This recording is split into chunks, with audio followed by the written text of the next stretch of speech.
Welcome to Preecaaap UFC 318. Sorry, I didn't even realize the timer was up, but here we are, in full effect. Thank you, Kiwi, already starting the show off with a dono. Love it, fantastic. I'm assuming that's a tip for our great plus money parlay last week. It did hit, right, boys?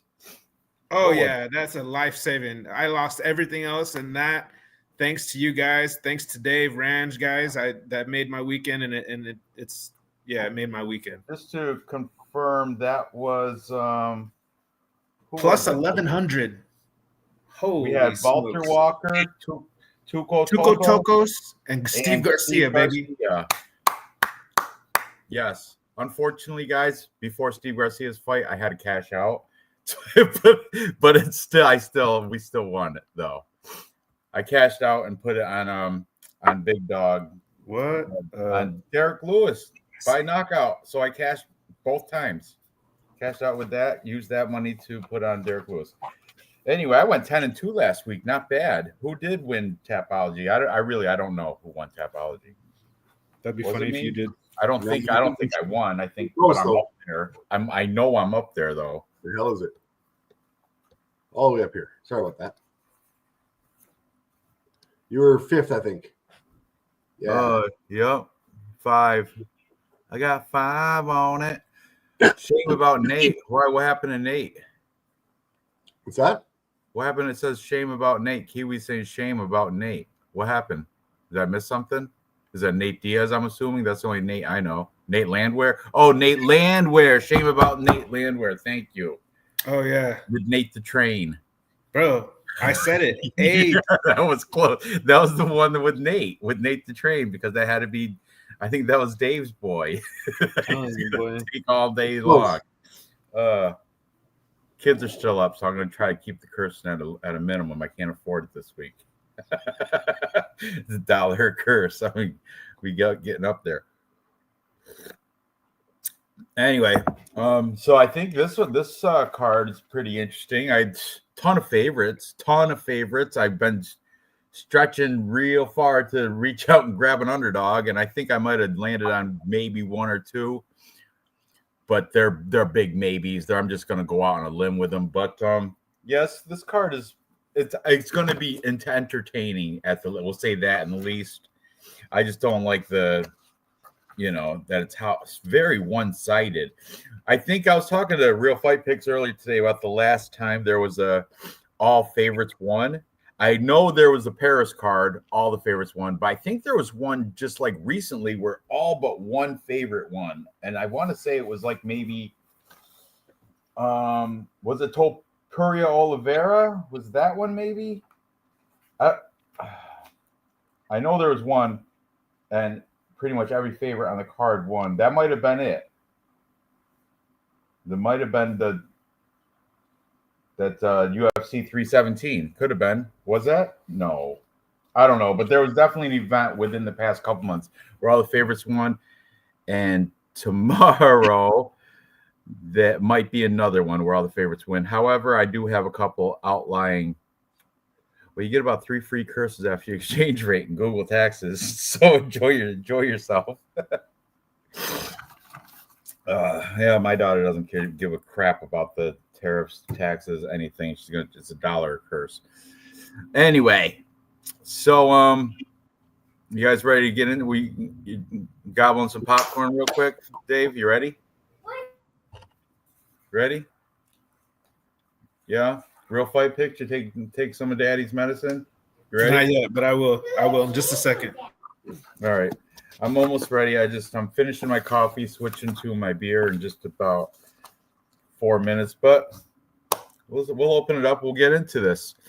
So open up the card. We have a pretty girl fight. Well, pretty is loosely said here, but Carly Judice, 4-2, is taking on Nicole Cagliari, 8-3 fighter, and Carly Judice is the favorite here. She's the local Louisiana girl. But I mean, it's a female fight to open up the card, so you can't put a lot into it. And she is like 3-1 favorite, I think. Last time I didn't write down the odds, but I knew last time I checked she was like a -3 something. Dave, maybe you got him, but yeah, I'm going with the favorite here. It's not much to say. It's just I think she has better athleticism. I think she's going to be able to control the fight where she wants to. And Catherine. And yeah, I got Carly Judice winning, edging out. She might get a unanimous, but she's definitely gonna. I don't think she's gonna. Actually, she might finish, right? But I don't know. I'm just gonna pick Carly Judice. I'm not gonna bet on her. Maybe throw in a parlay just for poops and giggles, right? So, what do you guys think about this first fight here to open up this card, the curtain jerker? I'm trying to find something on this spot. You know what I mean? Because Kiwi Brew is already dropping donos, and I gotta appreciate and say thank you, bro. It means a lot. So with that, Preecaaap, that fight that Kalari had with Preecaaap, I believe she won the first 2 rounds of that fight, and you could make an argument that Preecaaap is better than what's this chick's name right here? Judice. Carly Judice. Yeah. So I think she's not in the frame yet. The first one was Nicole. Judice. Here's Judice right here. Is it? Yes. Okay. Yes, that's Judice. She looks kind of like this Domino's delivery driver that I know. A boy that she's even shorter than Preecaaap by 2 inches. Preecaaap was look at it. No, Preecaaap. Oh, carrot cake. So I'm just saying, like, she held her own for 2 rounds. You want to take maybe Kalari plus 3.5. I'm not going to think that's a bad idea.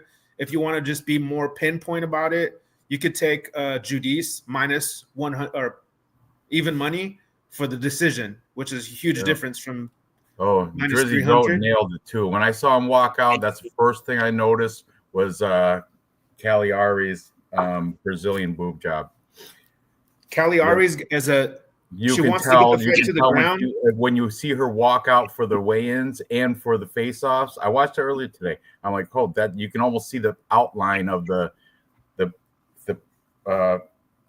implant. You can almost see like the square. It looks like a cornhole bag. You ever play cornhole? You throw the corn bags. That's what it looks like. Look at right there. Look, you can almost see it right there. Freeze frame. Let me get rid of this. Right there, the side. You can always see the seam of the pad. See it? It's good stuff. You see it. Might be the light, but that's why I like to think it is.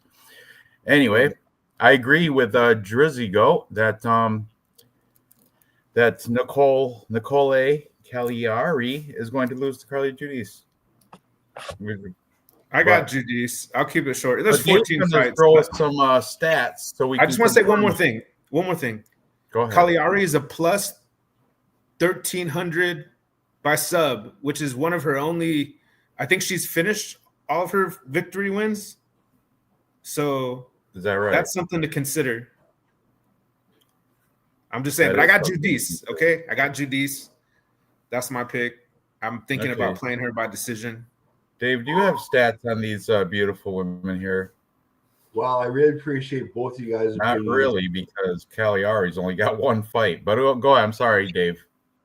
All right. Well, I really appreciate you guys' opinions. A little bit of facts to back some of this up. All right, let's go over Carly Judice's record real quick because apparently Ranj doesn't want to do that shit anymore. Coming off of a win off of Dubin, first round head kick, fucking phenomenal win. She does have a loss against Fernandez and this Ernesto Preecaaap split decision loss, which I believe should have been a win. Now let's go over to Nicole real quick. Nicole Cagliari, 8-3. She is the older fighter. She is the shorter fighter. She is the less athletic fighter. And yes, she also has a split decision loss against Ernest. But if you watch both those fights, this one was a definite fucking loss. Carly Judice did better on the feet and did better against Ernesta and possibly could have won that fight as far as that decision goes. The stats as far as those go, only 1 fight for I did have 2 fights. Oh yeah, there was the Contender Series. Judice coming in 11.18 strikes landed per minute versus 3.85. She does take a lot of punches, but that was mostly in that one loss against Preecaaap, which I did think she might have won that fight. On the ground, believe it or not, Nicole does have the advantage here, 3.80. She is the Brazilian. She is the shorter fighter. She's going to try and take Carly down to the ground as much as possible.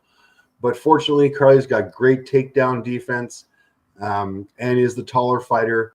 Does have the reach advantage as well by 6 inches, which makes a difference. Is the way taller fighter, is the way more athletic fighter. Having said that, though, I do think these odds are fucking ridiculous. Minus 350. And honestly, it should never be this close. Minus 350 to plus 275. Curtain jerker of the opening card. Now, having said that, I do see Carlise finishing this fight within distance because that's how bad Nicole is. But I'm not going to put any money on this. But yeah, Carly Giudice. Let me just quickly share something. She's look, she's training with Doug Rose. Rose Namajunas. And look, I can see her finishing her in round 3. Rose's face looks right here, and this is 2 weeks ago, by the way. Looking weird, right? It looked like, it's cringy.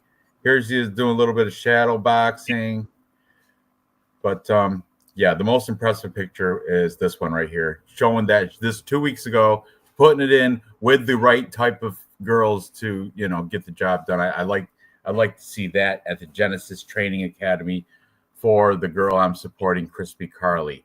So enough of that.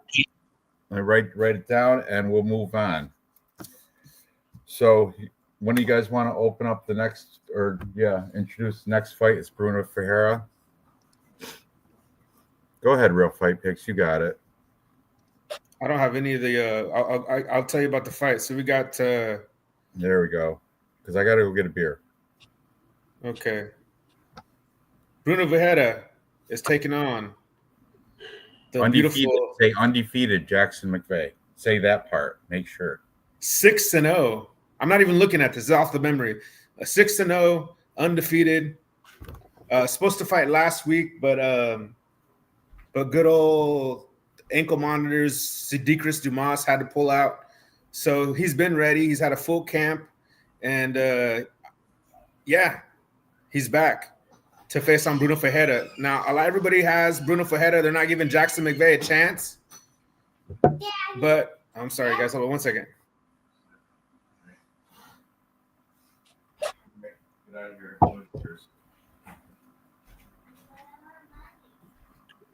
I'm not swearing tonight. Okay, sorry about that. Anyhow, guys, I got my long shot prop is going to be Jackson McVeigh by submission plus 1,100. But I'm going to take Bruno Ferreira. I'm going to take Bruno Ferreira. And another spot that I like is I don't know what the props are for this. Oh, it's right here. Because it's, come on, guys. Jackson McVeigh is all right. I watched a little bit of tape, and you guys know my tape study's on point, and that's why you guys come here. You know what I mean? Because I bring a little bit extra to the table. So I'm gonna play. I'm sorry, guys. My kid's being a kid. That's right. You're gonna play. Yes, the fight to go the distance plus 894 plus 8, almost 900. Are you kidding me? I think Ferreira could gas out. I think he could gas out. Maybe after a couple rounds, he's got the fatigue in his arms. Jackson McVeigh, he's the type of guy looking to kind of make the fight scrappy and dirty. And if he gets his way, this will be a decision. We'll know in the first, 1 minute of watching it that, okay, Bruno Ferreira is probably not going to get the knockout. So this kid's undefeated. I want to play the fight to go the distance prop, and I want to play the long shot prop. I'm probably going to lose $20 real quick. But then why throw it away? But imagine if the fight goes the distance. Imagine. Plus, Dave, can you show the face-offs? I got Bruno Ferreira though as my Tapology pick. That's all I wanted to say on that.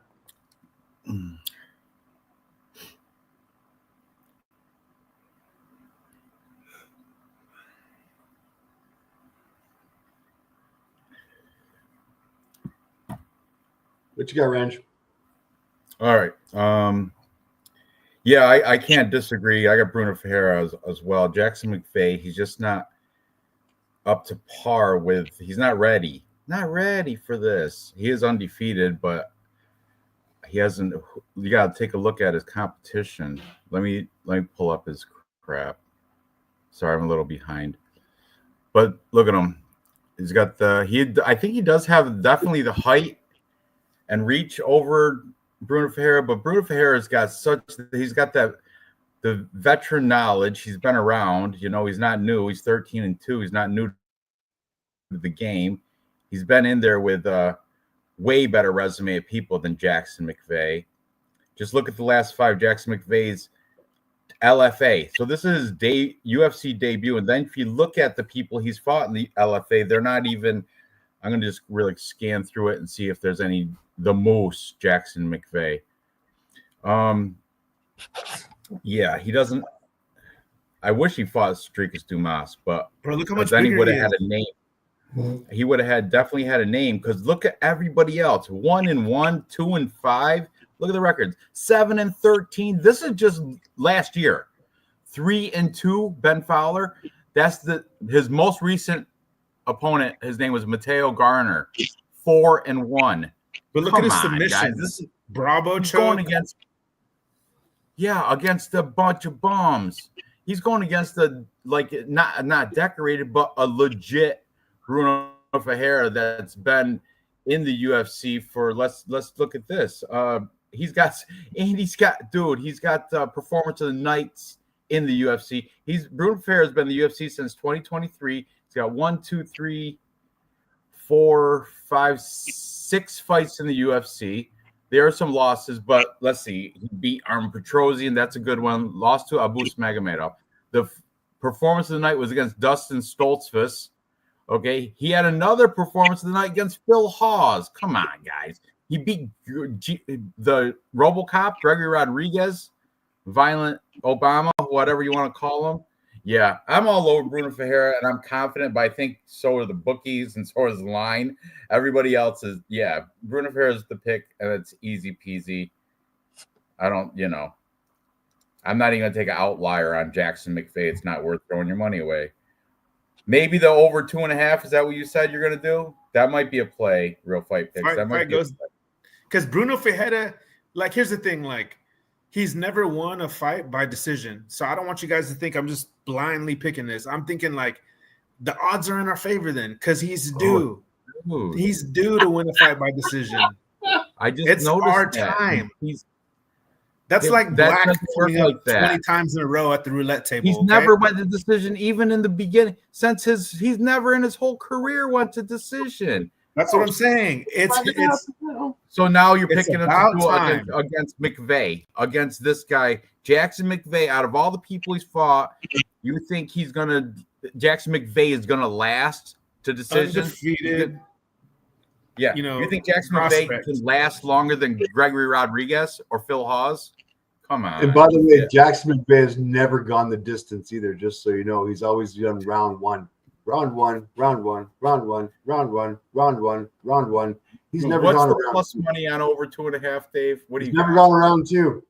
Just put that out there. Neither of these guys have gone to 3 fucking rounds. I know. What's the plus? It's got to be plus money. Distance. But yet you're calling this fight's going to go the distance. I love it. It's too based on two strong forces are going to repel. Oh, wow. Okay. He is kind of a big dude, though, Jackson McVeigh. I will give him that. He's a big, long-haired dude. Bruno Ferreira is a midget. Every single guy he fights. I know, and still, he's a Hulk, though. He's a little brute. And he's got 5 names. Given name: Bruno Clinton Angulski Santiago Ferreira. How can you can't beat a guy with 5 names? Not like that. Not when you can't even say them all. So yeah, I'm taking Bruno, lock it in, but I think he's not locked. He's not playable according to DraftKings. Let's see what we got. DraftKings.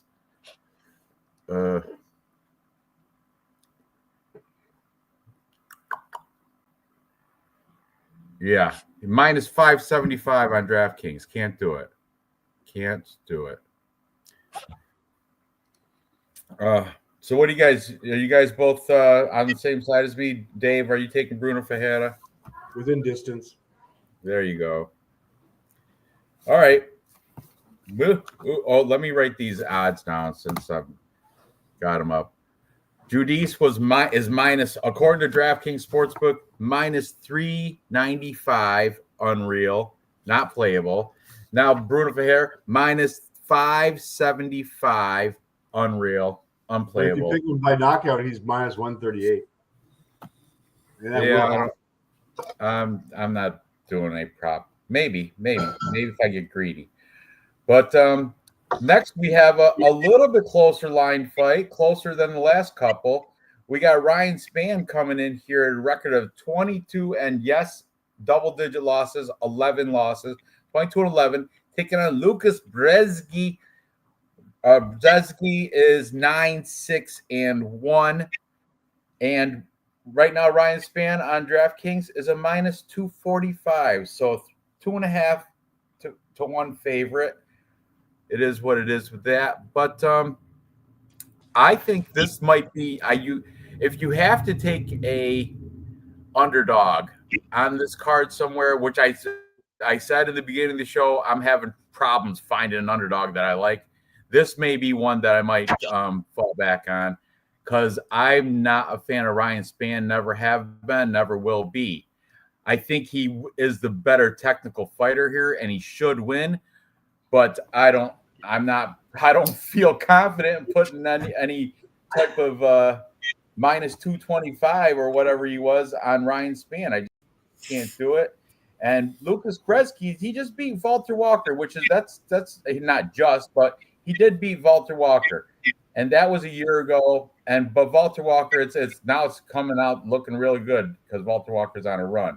He lost to Mick Parkin though, by knockout, and then he lost to Kenzie Nchukwu 7 months ago, and that's not looking good either. Man, I see a lot of red here, which nobody likes. Waldo Cortez Acosta, Carl Williams. But there's a lot of red on Ryan Spann's side too. Aside from that win in his last 5 against an old OSP. Got 9 months ago. I don't even know how old is OSP, like 40. Anyway, old OSP. And then look all the other losses. Waldo Cortez Acosta knocked him out. Bogdan Guskov knocked him out. Anthony Smith, split decision. Anthony Smith. Nikita Krylov submitted him. So, man, these are a couple bums now. So I'm going to take the dog bum. If I'm going to take a bum, I might as well take the dog bum. I know the casual community, Tapology community has Spann 88% taken Spann to only 12 taking Brzeski or whatever. I can't even say his name right. Brzeski. But anyway, I'm going out. I think this might be one of my underdog plays. I'm not going to put him in a lot of lineups or anything, but if you do a DraftKings lineup, you can't have all favorites. It's impossible. You got to pick some underdogs. So I think Big Nipple Lucas Brzeski here, he might be one of them. So what are you guys thinking about this fight? Real fight picks? What are you going to do? Man, I've always wanted to go on a DFS by the numbers when he does like that pre-fight show where you can pass twice. And this would be one of my passes. If I was on that show, this right here would be one of my passes. Shit, I don't really like nothing. I don't have a read on it. I don't like that this fight. It could be like, because it's supposed to not go the distance. Maybe I would play that. It's plus 600 that the fight goes the distance, because this could be one of those fights where like it's so bad that they couldn't finish each other and it's just so bad. Or it could finish inside the distance. You want to play that minus 600. I mean, I don't trust neither one of these guys at all. Ryan Spann should win the fight. He goes to Fortis, right? Is that what's his name? Saeed Saif in the background? Probably. Does he go to Fortis, Ryan Spann? Look into it, guys. But Spann, he should win the fight. He's the better grappler. Like, he's got the better jiu-jitsu skills, submission skills. He's got submission skills, like really legit ones. And Lucas Brzeski is actually going to be the better. I think he's going to be more comfortable on his feet. He's going to be he's going to have more volume. So if for whatever reason Ryan Spann can't get this to the ground, and it gets past round 1, I think it starts to swing in Bresky's like favor, to be honest with you, because that's what happened with Walter Walker. Mind you, Lucas Bresky beat Walter Walker, who's on a tear right now. But it's so weird because he's 9-6, and you don't want to trust a guy who's 9-6 with all that red on his Tapology. So that's why I'm staying away from this fight, guys. You know, sometimes being a badass capper or being the number one, you know, biggest muscles in the community. What?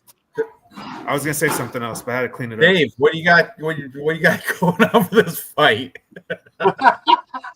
Hey, you got to pass, but I'm gonna take Spann because I feel like I'm a purist, and that's the only reason I could see Bresky winning. All right, Dave, you got stats or anything, please? Sure. Nothing? What do you want? All right, stats. Ryan Spann, strike length per minute 3.20 versus 5.02. Strike absorbed 4.21. Negative striking ratio for Ryan Spann. Positive striking ratio for Lucas. Takedown average 1.17 for Ryan Spann. 0.43 for Lucas. Sorry. Takedown accuracy 31%, which kind of sucks. But hey, 36% takedown defense. That's not great either. 33% takedown accuracy for Lucas and 52% takedown defense for Ryan Spann. Important to go over these guys' records here. Let me go over real quick. Ryan Spann. Let's look over his past fights. Fighting 12-1. He beat Ovid St. Preux, who is obviously over the hill Ovids. Wasn't in a good spot in his career. Was shit fucking fight for that one. Lost to Bogdan, lost to Anthony Smith, lost to Nikita Krylov. Hasn't won a fight since 2022. So 3 years ago. Eesh, looking a little bit rough. Mind you, Lucas, not that much better. But Lucas, look who he's losing fights to. Kennedy, I get it. He got tagged by Kennedy. Anybody can get tagged by Kennedy. Shit happens. Mick Parkin, 9-0. Walter Walker, 11-1. Costa, 9-1. Carl Williams, 7-1. Martin Boudet, I get it. Split decision is fucking Boudet, but he was still 10-1 at the time. I got my money on fucking Lucas here, especially as a plus money guy.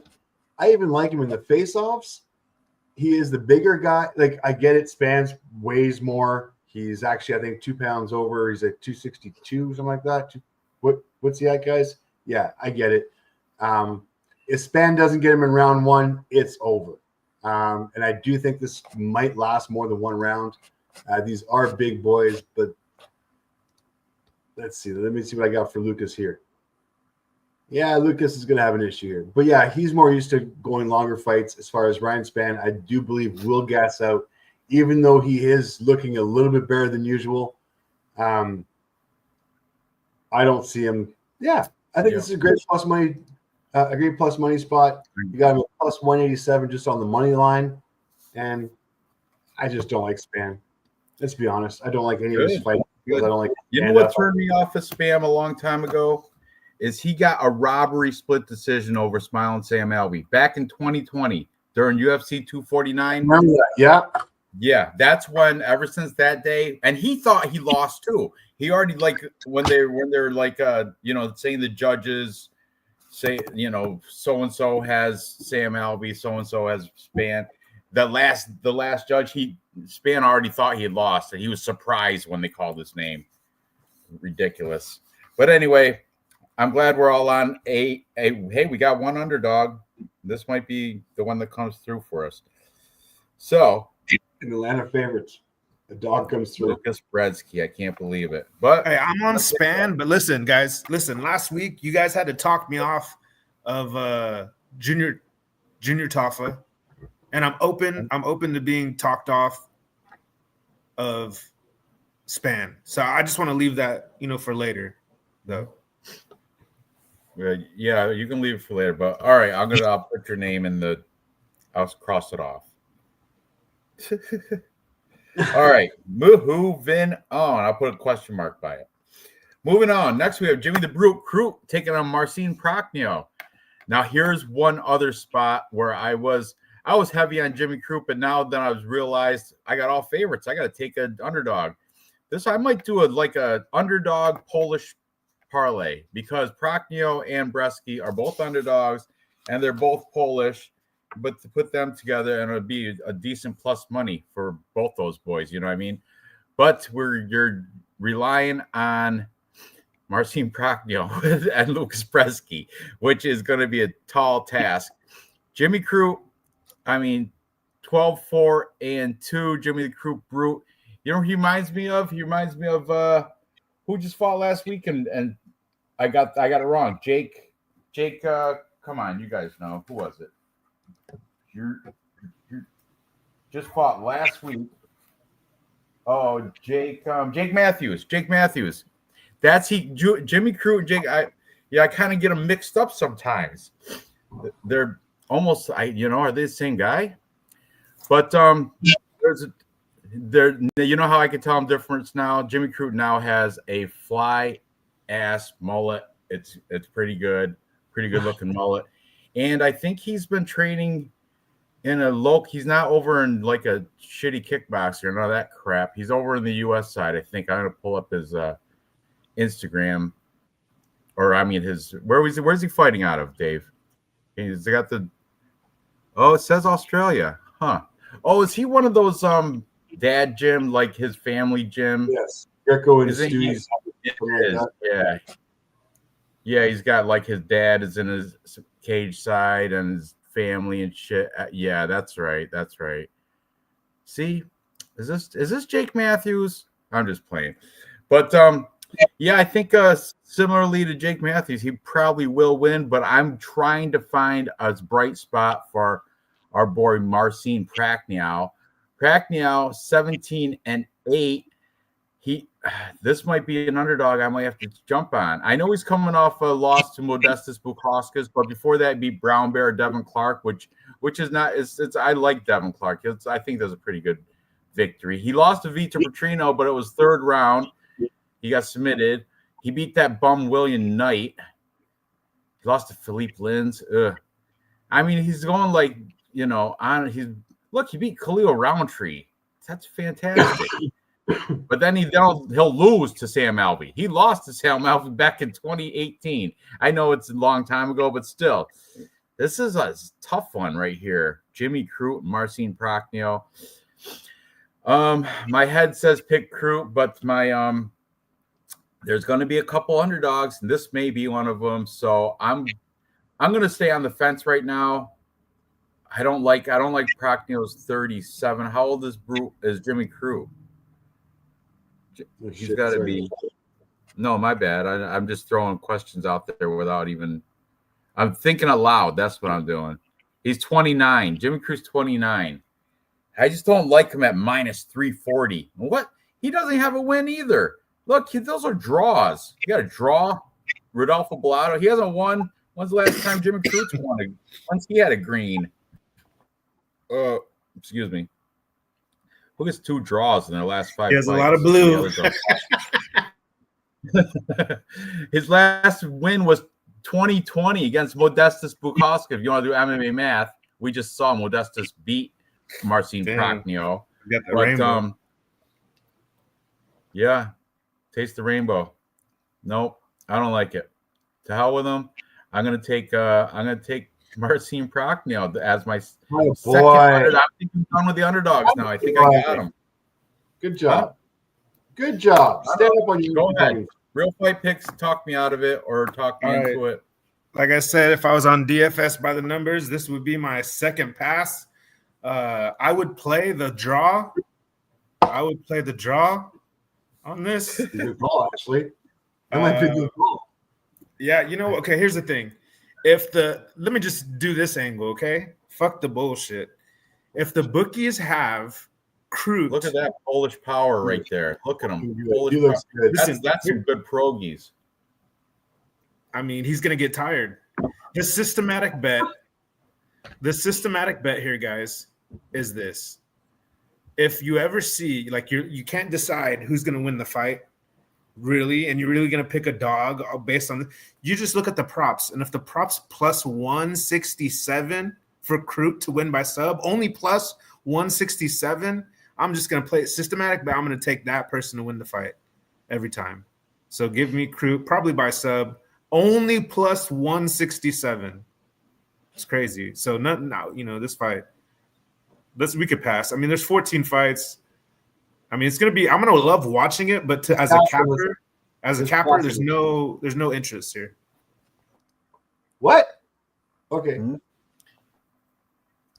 Well, you better hope he doesn't. You better hope he doesn't use his elbow on Jimmy Crute. I'll tell you that. You better hope he doesn't use that elbow right there, bud. That's all I'm saying. Those are fucking props. I know they don't hit back, right? Mm-mm. Go ahead, Dave. I'm sorry to interrupt. Go ahead. Those are just props. They're fake bricks. Dave. Oops, hang on. Sorry about that. Jimmy Crute, Marcin Practical. Okay, they're both all right, 6'3", 6'2", sure. Same reach. Practical is the older guy, 4.37 versus 5.57. Strike absorbed 3.63 versus 3.24. Advantage on the feet for Practical, pretty easy. On the ground, Crute, 3.86 versus 0.15.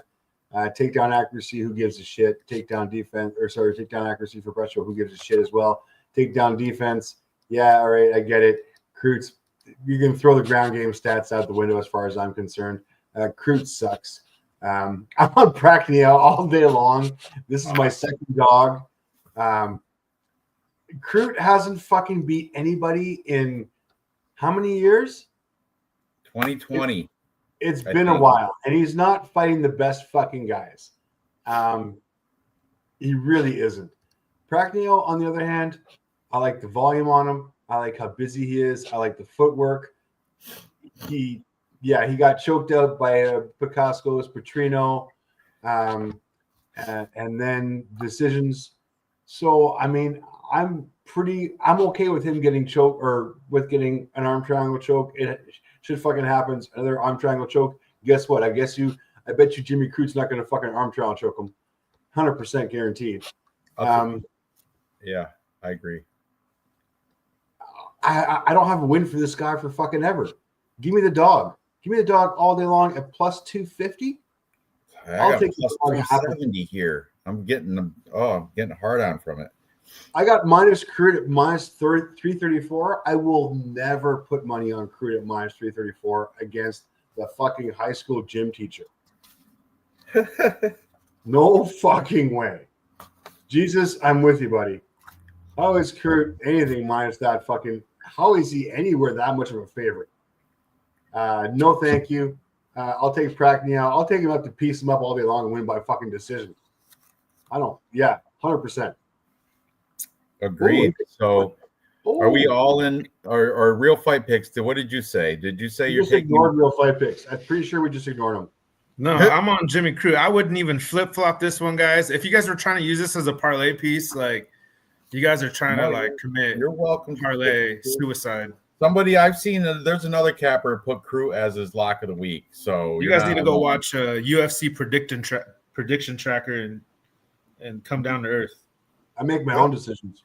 If I wanted to see who the favorites were, I could just open the freaking book. But yeah, exactly. Prediction tracker, watch TV and fucking 80% of everybody taking the favorites.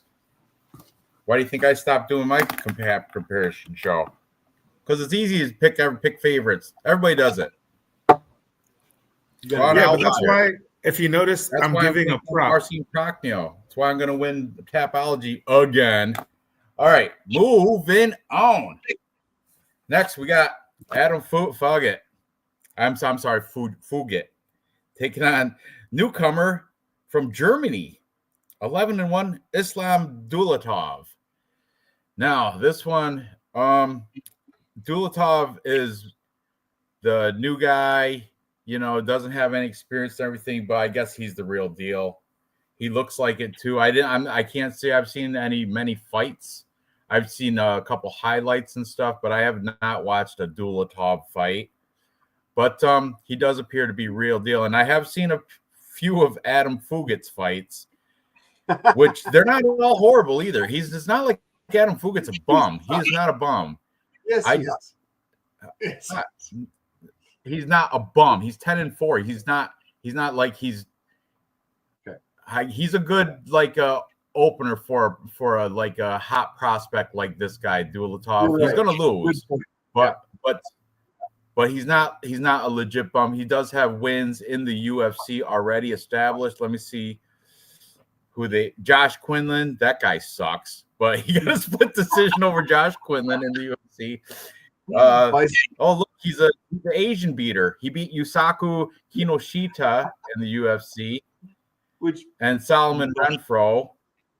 He's a buddy. Look, he lost to Michael Morales undefeated. You can give him a pass on that. He lost to the Canadian Mike Malott. Give him a pass on that. It was a guillotine choke. So you can kind of give him a pass on those two. He lost in a grappling match to Nick Maximov. So there's not really horrible. What can you? I mean, he's not sucky. He's all right. But I think this Dulatov, I think, might be real deal. The Ripper, 11-1. Who's he lost? Is he kind of cross-eyed? A little bit, isn't he? A little bit cross-eyed. But he might have just a little lazy red eye. Little Ice Age, like that, like Sid from Ice Age, little side eyes, like the blue eyes. One blue this way, one blue that way. No, I'd say more summer eyes. One loss.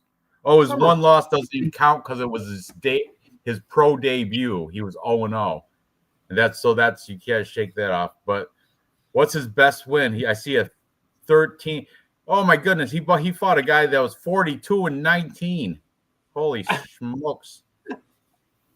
42-19. None of these wins are good. At least they got winning records. So they're not he didn't fight any bum with a losing record except for way back in his, early days. So anyway, I'm gonna go with the high big chalky favorite here. I think what is he? Stupid odds, right? I want to say Dulatov minus 650 on a guy that's never fought in the UFC. Unreal.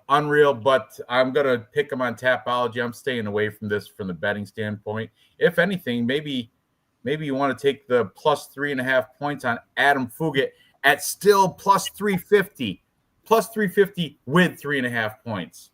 But I'm assuming is expecting. He sucks. I know. I'm expecting they're gonna have Dulatov knocking him out probably round one. Oh yeah, he's knocking everybody out in round one. He went to decision. He's a boxer. He went to decision one time in boxing. Every MMA fight he's finished. Round one, finished. Yeah, that's why it's minus 6 something. So maybe the maybe the over under 1.5 might be a play. Over 1.5 rounds plus 135 plus money. I'm just putting it out there. Anyway, I'm gonna take Dulatov TKO round 1 probably. That's just such a lame bet, but I'm not betting it, but that's my pick anyway. What do you guys have to say about this fight here? Minus 6. Unreal. First of all, shout out to Useless. Every time I go into the chat, he pins our channel and talks about us for like 5 minutes straight. He can't see me, but I start blushing. So thank you, Useless. He's in the chat. You got to find his channel. I'm pretty sure if you type in Useless MMA in the YouTube search bar, you'll find his channel. He looks like Andrew Keegan. You have to Google Andrew Keegan, and you'll be able to match it up. So just shout out to Useless. You can find him. You can find him. Thanks, homie. Come back every week and next week and every week going forward. Look at Adam Fuget right there. Not horrible. Got his cap on back.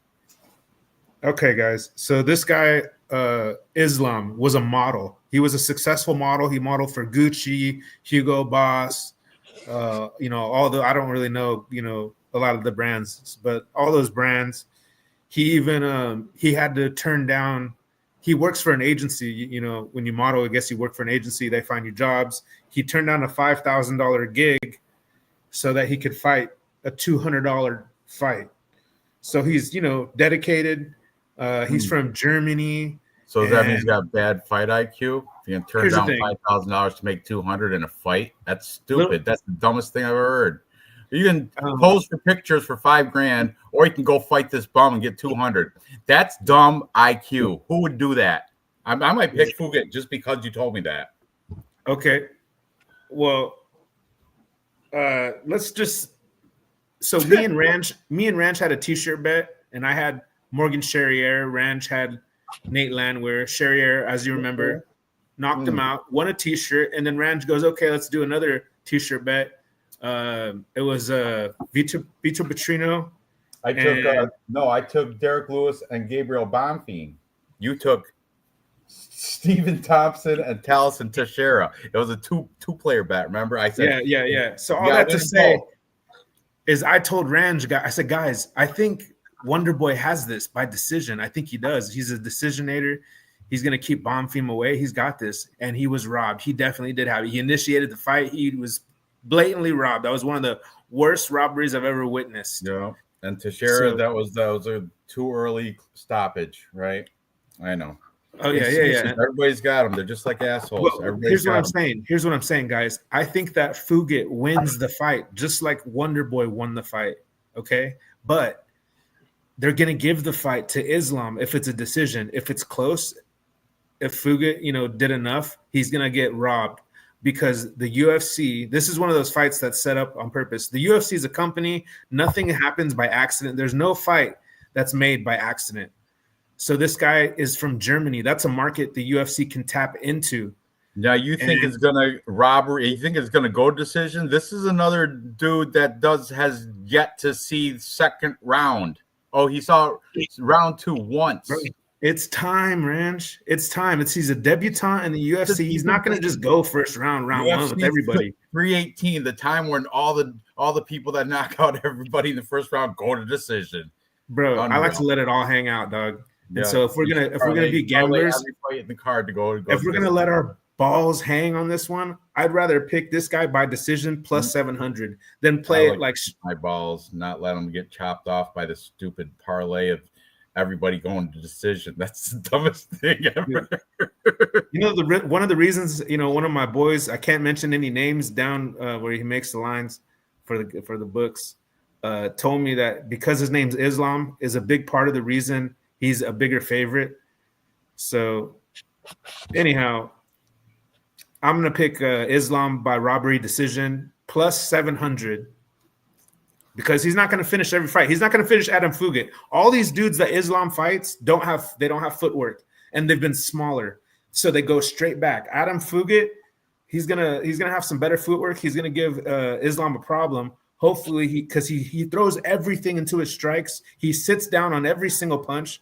So hopefully he's gassed by the second round, and Fugit starts to get tired of being on his bike, and then he just somehow makes it through the rest of the fight. And Islam. I honestly feel like Fugit wins the fight. Like, if the referees are going to be fair, like, I would pick Fugit because I think he's going to win this fight. I think his experience is much better. Like, he's fought some pretty tough guys. He's coming off a win, and I think he's KO'd somebody in the UFC. I mean, I don't know why the line is like this. Next. Maybe I am. Maybe I am Atiba by decision. But that's next fight. We'll get there. Dave, we're still on Adam Fugit, Islam Dulatov. What's your take on this fight? Oh man, I can't put money on Fugit. The odds are ridiculous considering what this is the UFC opener for this guy. But mind you, he is sexy. He does have those high cheekbones.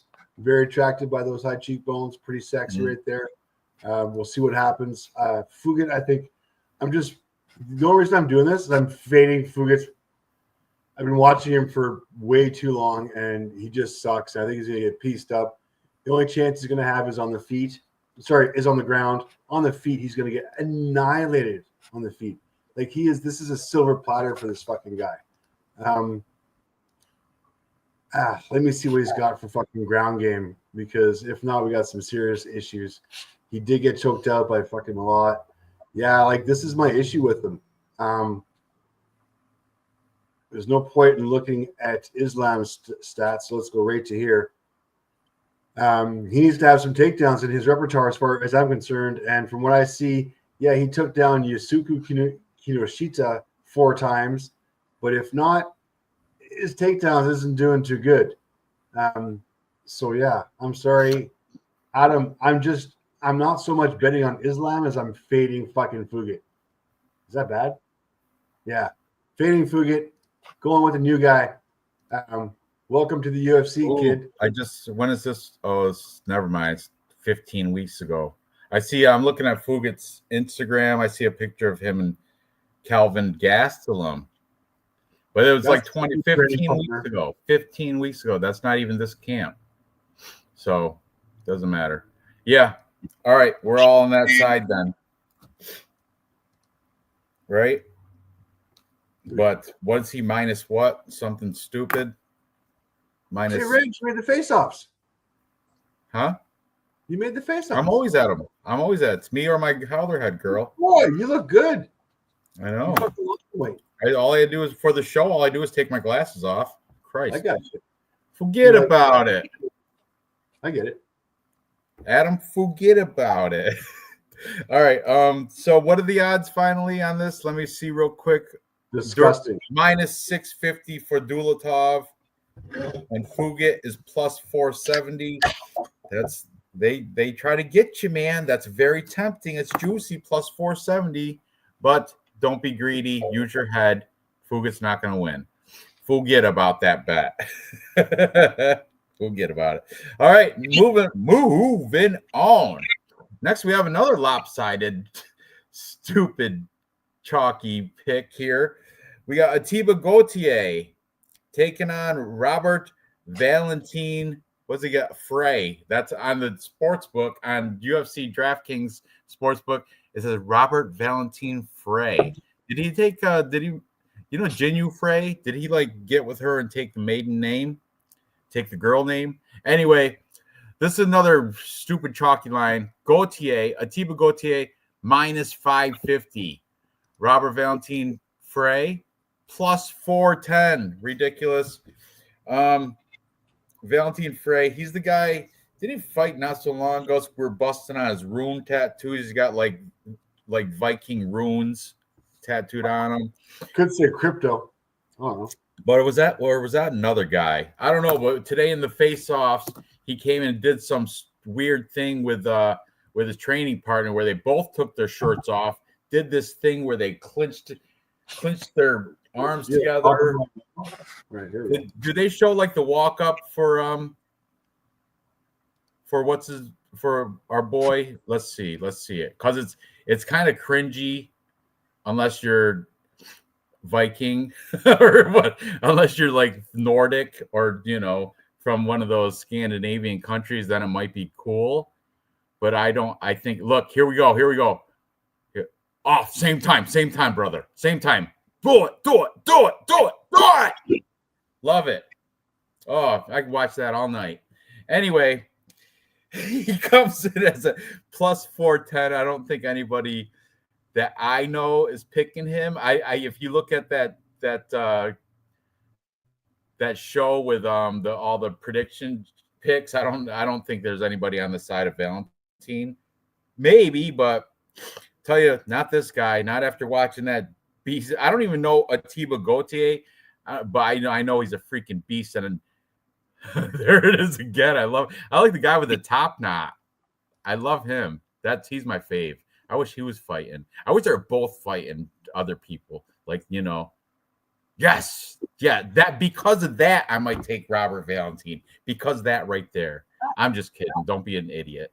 I think Atiba Gauthier should be able to have his way with him. It's gonna be, yeah. I don't see a way.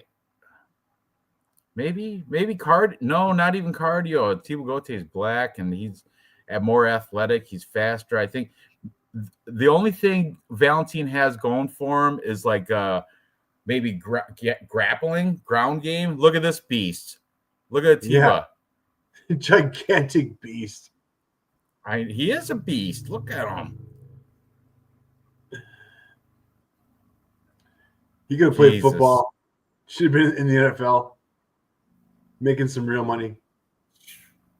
This is 185. That guy, I think that guy probably walks around 20. Yeah. Oh, Valentin is just trying to get himself psyched up so he doesn't get knocked out, but I think he's probably gonna get knocked out.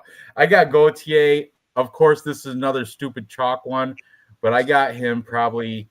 I'm gonna say, yeah, TKO round. I want to go round two, maybe round two. Maybe Valentin can last.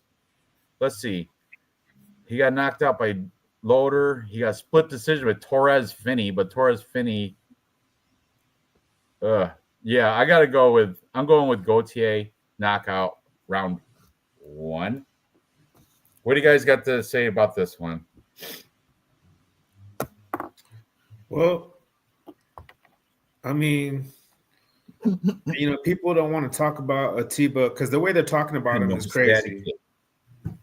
He's from Cameroon, so I mean, he doesn't really have like I don't know his backstory. I didn't look into it. If you guys want to educate me on it, I usually know a little bit. Like I knew about modeling. I tell you what, Gautier is not modeling anything. For that. Anyways, going forward, look at that loss right there to Glenn Williams. He went to split decision with this guy, probably because of the size. And, probably because of the size, because that guy right there is a light heavyweight. But still, I mean, I'm sure Robert Valentin's probably better than that guy. So that's what I'm saying. I can't really pick anything here. If I was allowed a third pass, I would use it right now. I would use my third pass right now, but I can't. I would be out of passes. So obviously, I'm going to pick the more athletic looking guy to win the fight. They're really putting Cameroon. He's from Manchester top team. I didn't know that. I'm learning. Yeah, and he's got like submissions. And really, Valentin, I don't like that his only path to victory is by submission because he's not going to win by knockout and he's not going to win by decision. And that's another reason why I'm picking Gautier because I think he can win by decision. I think he can win by knockout. He might even win by sub if he can rear naked choke him. He's beating him up and he just finally decides to rear naked choke him. I don't know if he has like an arm triangle in there in his arsenal. But yeah, obviously I got to pick Gautier, but I always try to look for something. But I don't like Valentin enough to even do the sub prop is the thing. He has some great subs, but I think it's not going to work here. Huh. Yeah, that's agreed. I don't think that. I think he'll be able to bounce. I'm looking at his Instagram, the Manchester top team stuff. And there is this was 13 weeks ago, but he's got like a Sambo thing where he's on wrestling mats. It's pretty impressive. He's, Sambo is like, it's kind of throws, judo throws and stuff. And yeah, I like Gautier here. I'm kind of more fading Valentin, but yeah, it's already spent too much time. Dave, what do you think on this? It's all games until you get hit in the face. Gautier, strike length per minute 6.06 versus 1.10. Ouch. Strike absorb 2.23 versus 2.11. Well, that's almost even. That's pretty good. If you didn't have a narrow striking ratio, Robert. Thing that you guys are not gonna like to hear is that Gautier 90% takedown defense. Against Medina and Naito, which is not the greatest fucking thing, but still way better than fucking Robert Valentin has ever fucking faced. This guy's a monster. I don't see this happening. Valentin's fucking old, for Christ's sakes. Gautier all day long. I don't think it's going to go the distance. Oops, I'm on the wrong fight here. So yeah, despite the odds being, how bad are the odds? Minus 550. I think this is one you can pretty much, easy walk on the money line, within distance. I even like the minus 275 by knockout. He's not going to sub him. He's not going to go to decision. It's going to be a knockout. All right. Moving on. Next, we have Francisco Prado, Argentinians 12-3, taking on what's his name? Nikolai Varentenikov. What's his first name? Yeah, it is. Nikolai Varentenikov, 12-6 for this boy. Once again, what's the line here? Francisco Prado. Oh, this one's close. Francisco Prado's a minus 148. Varentenikov comes back at plus 124. But here's the deal. Francisco Prado, with his knowledge and expertise he's young. He's 23 years old. Varentenikov's 35. But where it comes to fight resumes, Prado has more UFC experience. I'm going to check it out right now to confirm. But yeah, he's got 4 fights already in the UFC. I know of the 4, he's only won one of those. Atman Azaitar. He lost to Jamie Malarkey, Daniel Zellhuber, who's on this card, and Jake Matthews, who I just spoke about just a couple minutes ago. And his journey here went through Samurai Fight House, which is a Brazilian regional scene. I'm looking for big names. I don't see any. But he's taking on Nikolai Varentenikov, this Kazakhstani fighter, 12-6. He doesn't have many fights in UFC. He's got 2, and they're both losses. So he's not looking that good. Prior to this, he was in United Fight League, and he's going against competition such as 9-2 Ashley Reese, DeMarcus Jackson, 13-7. That guy, Anthony Ivy. I know he's been in the UFC back in the day, or maybe Bellator, but he fought him in Fury. That was in 2021. He lost to Michael Morales, but who hasn't? Everybody Michael Morales has faced has lost to him. So you got to give him a pass on that one. Aside from that, there's no big names. He took in the beginning of his career, he took a big shit slide three loss streak. But since then, he's been holding his own for the most part until he came to Danny Barlow and Austin Vanderford of the UFC. So this one, I got to go with the UFC knowledge of Francisco Prado, but I don't like it because Varentenikov is the longer guy, right? Longer, reachier. However, he's also 35, and Prado 23. He's still getting better. Prado, I think, is at down in Florida at what's it called? You know, the not American Top Team, the other one. The other gym, where is it? It is American Top Team. My bad. Yeah, he's down in Florida, American Top Team, where Varentenikov, according to Tapology, he's at Kings MMA. So I'm gonna go with Francisco Prado. I'm not confident at it, but I will take the favorite in this one, mostly because his age and his gym. I think they get you ready the correct way down in American Top Team. Prado by KO. Is he a finisher? I don't think he's really much of a finisher, but 6 wins by KO, 6 wins by submissions. All his losses are every time he's gone decision, he's lost. That's an interesting. I'm glad you brought that up, MMA Jesus. That's an interesting look. I never noticed that. Every time he goes decision, he loses. So he's got to finish or lose. So if you go Real Fight Picks' decision parlay, looks like he's going to lose this one. I don't know. What do you think, Real Fight Picks? What you got? I mean, that's a great point. Like, he's basically you could say he's won every fight by finish. You could say it that Except way the ones too. that he lost by decision. Oh, he's lost 2 by decision? He lost 3. Francisco, okay. Yeah, Jake Matthews, Daniel Zellhuber, and Jamie Malarkey. Man, this one's tough. This one's tough. But I think if Prado's ready, which you said American top team, I think he's the more damn, he's smaller though, too. Yeah. Oh, it's fucking best sizing up he's ever had in his career. Yeah. I don't know. He's got 1 round, and Nikolai, how many times has he been knocked out? Once, twice? He might be the more dangerous striker. Let's bring up the stats, Dave. I can't. Knocked out in his last fight, and if not, he's been losing by unanimous decision. Oh no, sorry, he got knocked out back. He's been knocked out twice. Yeah. Wow.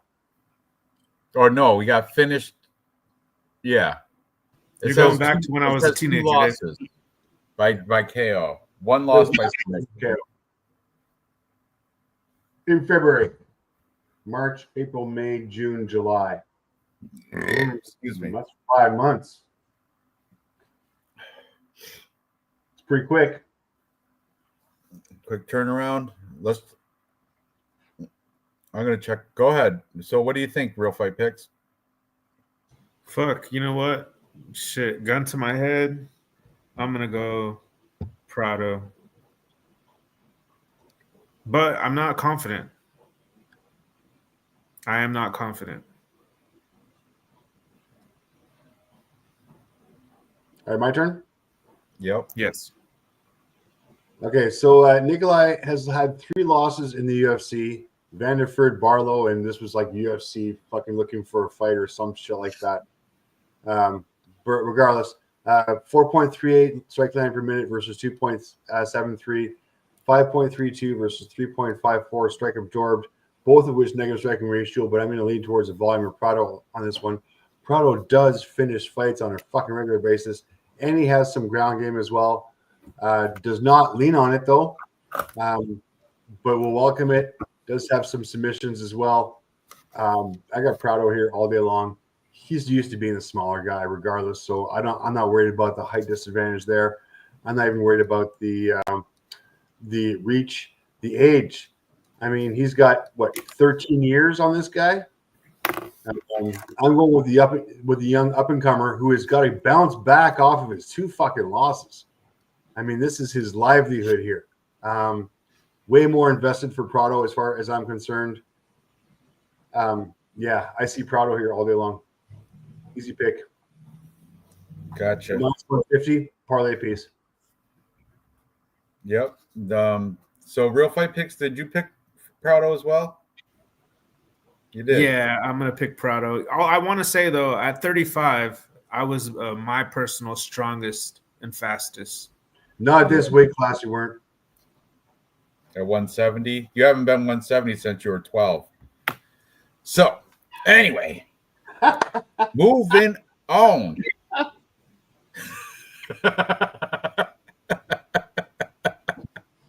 I mean, neither. I haven't been 170 since I was like 14. Marvin Vittori, 19-7-1, taking on Brendan Allen, 24-7 for Brendan Allen, and he is isn't he like a native to Louisiana? Isn't this his backyard, right? Brendan Allen? All in, yeah. It is. And I know they had like a confrontation in a casino. I want to say it was maybe 6 months ago or something. I remember seeing it on like Instagram, a little clip of it. And in that little clip, but Marvin Vittori, he does have autism, so out in public he really can't throw hands. That's a true story. He's got autism. It's right there. That's why you can't knock him out either. But Brendan Allen had the better of him when they ran into each other. What? I got to leave for a second. Brendan Allen by decision is my pick. I'll justify it later on. All right. See you soon. So, they did have that little confrontation. I I don't know exactly the date of it or anything like that, but in that confrontation, Brendan Allen got the better of the two because I think he did land a punch or something, and if anything, Marvin Vettori kind of bitched down. But in his defense, he probably made the right decision bitching down because he's a autistic Italian in an American casino that probably he's better off not fighting in public and outside the cage. I'm saying, but this spot here, honestly, they're both coming off back-to-back losses. For Vettori, his losses most recently, Roman Dolidze is a decision loss, and before that, Jared Cannonier decision loss. And the Dolidze was a rematch because he got a decision win against Dolidze 2 years ago. I mean, the thing is, if it goes decision here, it might be trappy robbery, and everyone's like going to be putting their money on the Louisiana native Brendan Allen in his backyard. He's not retiring. Somebody they can root for that's not going to retire. That I think it feels trappy. Like he's the favorite, Brendan Allen. He should win, but Marvin Vettori's got he doesn't. He's so durable. He's got the autism keeps him standing. He will not get knocked out. Has he ever been knocked out? I don't believe he's ever been finished anywhere, knocked out or submitted. Let me double check. And he is not. His only losses come by way of decision. That's the only way he loses. He's got 9 wins by submission, 2 wins by TKO, 8 by decision, but then his 7 losses, all of them come by way of decision. So I guess my pick finally is going to be Brendan Allen by decision, but I think I might bet Marvin Vettori plus 3.5 because all he's got to do is win 1 round and not get finished, and I don't think he's going to get finished. And I think he might even shock everybody and catch Brendan Allen and maybe pull off a split decision win here. So my pick is Brendan Allen, but my bet, Marvin Vettori plus 3.5. There you go. That's what I got. Real fight picks, what are you doing? Yeah, I don't know, brother. I really don't, because I kind of like try to see who has the more tools, right? Because on the feet, they can both handle themselves. Wrestling, you can kind of almost cancel it out, even though Vettori probably has a slight edge. But I don't think he can like dominate Allen on the ground. I don't think. But I want to say Allen has been taken down, but we'll just say that cancels out, where they both can handle themselves in the grappling or the wrestling department. But the jiu-jitsu goes to Allen. But he's not going to be able to, like, you know, I don't see him being in a position unless he hurts Vettori, which I don't see that happening either. So I want to pick Allen by decision, but what if – honestly, my real pick, and I hate to be – you guys going to have to talk me off it, I guess. I don't mind switching in a minute. But I'm going with – my pick was Vettori by decision because I feel like he can outpoint Allen. I think according to the stats, I think Vettori is the busier fighter. He's thrown over 100 strikes like a bunch of times. And I don't know if Allen has done that a bunch of times. So I think we forget that Vettori, unless he's washed up, you guys tell me if you guys think Vettori's washed up. You know what I mean? You know, let me know in the chat. I didn't even see the thing. But think about this. If this fight was 4 years ago, Vettori is the favorite. So I'm not going to let the casino argument where Vettori was probably thinking there's no way that this, you know, guy who looks kind of like a nice PE teacher is going to attack me in the public place. There's no way that's going to happen. And I think he, you know, his autism had him frozen. And now he's going to, you know, use his autistic strength to come back and get his get back. He's looking good. The Italian dream. Yeah, he had eggs and steak. Brendan Allen's nightmare. On Unbedded, I saw he had eggs and steak, so he's eating good protein. Look at him. Oh, yeah. He's gritting his teeth. But that's the bit. Brendan Allen does look kind of stupid too. I just counted all your teeth right now. But people forget, man. Brendan Allen's been he's had a gi on since he was like 6. Jiu-jitsu gi. It's so I'm on the fence, but I gotta lean Brendan Allen. He's at home, it's his backyard. It will go to decision, and he'll probably get the nod. The only time Marvin Vettori loses is when it goes to decision, and that's what's going to happen here. And I think I've seen Marvin Vettori's volume. His fight IQ is not the best. I've seen his volume slacking when he it's just. I'll go with Brendan Allen by decision. Final answer. Dave already said he's on Allen too. So what are you going to do? Real fight picks?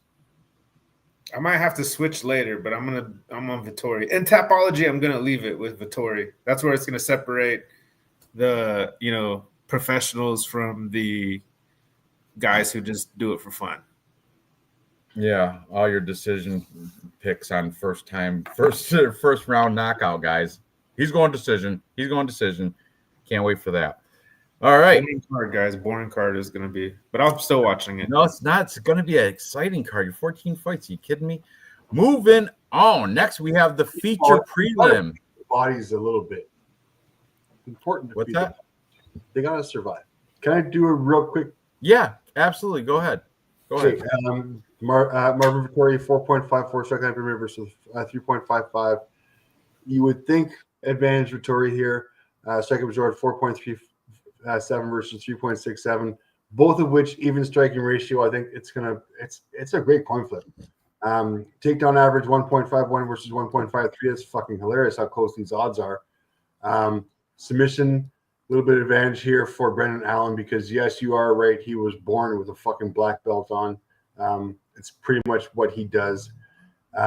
You got to fade Marvin Vettori's game plan here and his ring IQ. I got to go Brendan Allen all day long here. He's going to piece him up on the feet. He's got better foot movement. Marvin Vettori is a very two-dimensional pop, pop, pop, take you down. Pop, pop, pop, take you down. I will do it for fucking 15 rounds. I get it. You won't be able to knock me out. Pop, pop, pop, take you down. Brendan Allen's just got levels to this game. I think he's going to be able to dance around him and school him and kind of embarrass him. Brendan Allen by easy decision. All right. Sweet. Ready to move on? Yep. All right. Moving on. Now we have the feature fight of the prelim card. We have Kyler the Matrix Phillips taking on Vinicius Oliveira. Kyler Phillips comes with a record of 12-3, and he is coming off off a loss to Rob Font. Unanimous decision lost Rob Font 8 months ago. Prior to that, he did have a little 3-fight win streak. Pedro Munoz, Jairo Barcelos, and Marcelo Rojo took care of those boys. And but before that, look at Julian Paiva, majority decision. And he's taking on Vinicius Oliveira, Loke Dog, 22-3. This kid is hot. He's on fire. And I think that's why he is a slight favorite here. Oliveira's coming off of a 5-fight win streak against Saeed Nurmagomedov, where he did get fight of the night. It was a unanimous decision. Ricky Simone, Bernardo Sopage, where he got performance of the night again with a flying knee. Fantastic. Victor Madrigal in the Contender Series, and before that, he was in UAE Warriors beating Hikaru Yoshino. His only loss came to Ali Taleb back in UAE Warriors in 22, and way back in the day, he had a couple. Christian Canones, haven't seen that name in a bit, and Adriano Ramos, but those are both pre-2020, so that's just chalked up as experience losses. Can't take much from pre-2020. You got to just chalk it up as learning. So I gotta go with Vinicius Oliveira here. I think Kyler Phillips is kind of like a good test, but I think that's about where shows. He's just a test. I do like he's at MMA Lab, but remember back in the day, back in like 2020, he was my if I was gay for one fighter, it would be him. Remember we had that thing, Dave? They had picked Brian Ortega. Loved it. Anyway, yeah, this guy, Kyler Phillips, he's got a loss to Victor Henry. Yuck. You don't want to do that one. He lost in the Ultimate Fighter to Brad Katona. But the worst loss right there, Julian Paiva. Fight of the night, too. Unreal. His best win looks like Yadong Song or Hayuni Barcelos, maybe. I don't know, but he does have some good wins. I just don't think he's going to get the one here. I got Vinicius Oliveira, as do the books, right? They have it. Vinicius Oliveira is minus 148. So it's close. It's not bad. Not bad. I like it. So that's my pick. Sticking to it. What are you thinking about this real fight picks? What do you got? I think, I saw that fight with Kyler Phillips and Raleigh Paiva. I don't see how Paiva really won that fight. It was really close.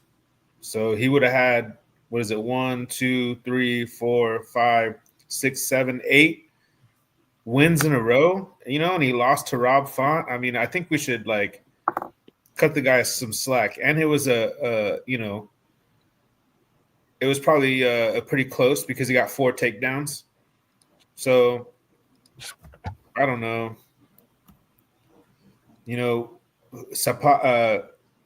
Oliveira has beaten Victor Madrigal, Bernardo Sopage, and didn't Bernardo just win recently? No, that was his only fight. Okay. Wait, no. I mean, it's closely lined for a reason. Yeah, he beat Ricky Tercios. Who did? So that ages well for Oliveira. Oh, This is going to be. Look at Kyler Phillips with the haircut. He looks gross though. Out of everybody, he looked like the worst. He looks Not like those big brown bedroom eyes. He don't. Look at Vinicius Oliveira with the glasses, trying to be smart looking. Oh, in his face. They loved it. How old is Kyler Phillips? Let me see. Same age? They're the same age, huh?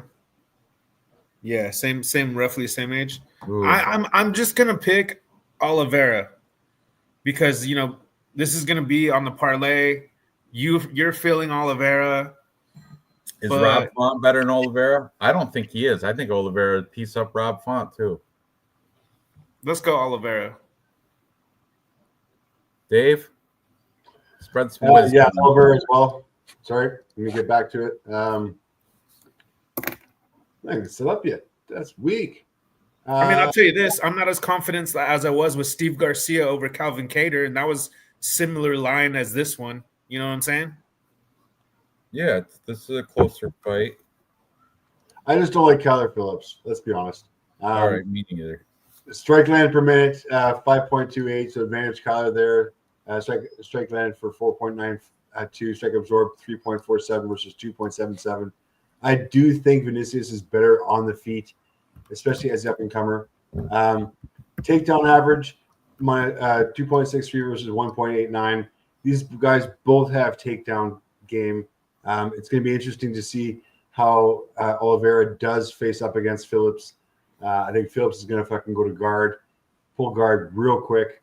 I'm going with the up and comer, man, Oliveira. And you could look at stats like this, Dave, but like Landwehr, I want to say had the better stats than Charrier. And I just, it's one of those things where it's a fight and you just feel like, Oliveira is the better fighter. He's got more dog in him that he's going to edge out the fight, even though the numbers don't really necessarily back it. You just, he's the pick, I think the only way Phillips wins is that he wins with the volume on the feet. And I just don't see it happening in this one. He wins here being Munhoz, volume on the feet. Barcelos, volume on the feet. Rojo, volume on the feet. I just don't see this happening with volume on the feet against Oliveira. I just don't see that. I thought Kyler Phillips was a decent wrestler. He looked shitty at the weigh-ins, though. I'll tell you that. He looked like death. No, he's got great fucking takedown. I mean, He took down Rob Font 4 times and lost. He took down nothing. Moonhose took him down and beat him. Sorry, and he won. He took down Rojos 3 times, but Rojos is not a. That was not a good fucking. That's Rojo. Yeah, and I see that. Yeah, if Vinicius Oliveira, if his last fight was against Said Nurmagomedov. Yeah, took him down 3 times too, by the way. So and he still came out on top. Yeah. Yeah. Easy peasy. All right, circling that guy too. He's going to make our.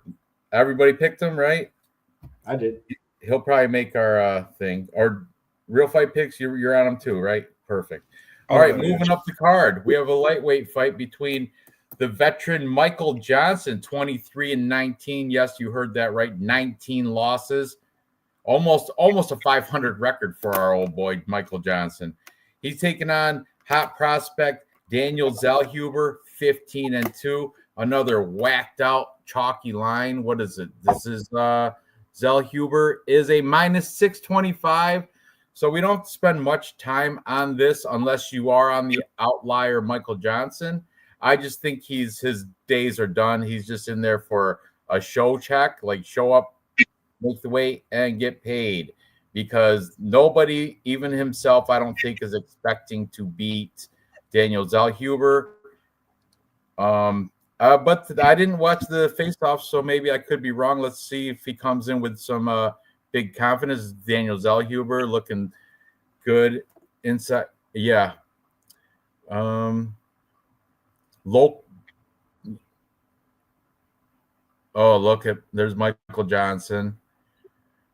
Looking his age. How old is the homeboy? He's up there, isn't he? 48.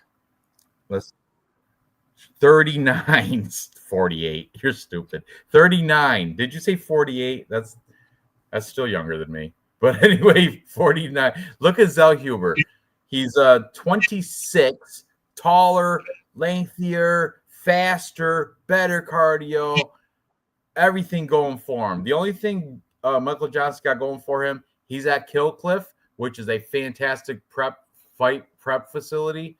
But once he comes into the world of Daniel Zellhuber, it's not going to matter. Zellhuber is just going to be more active.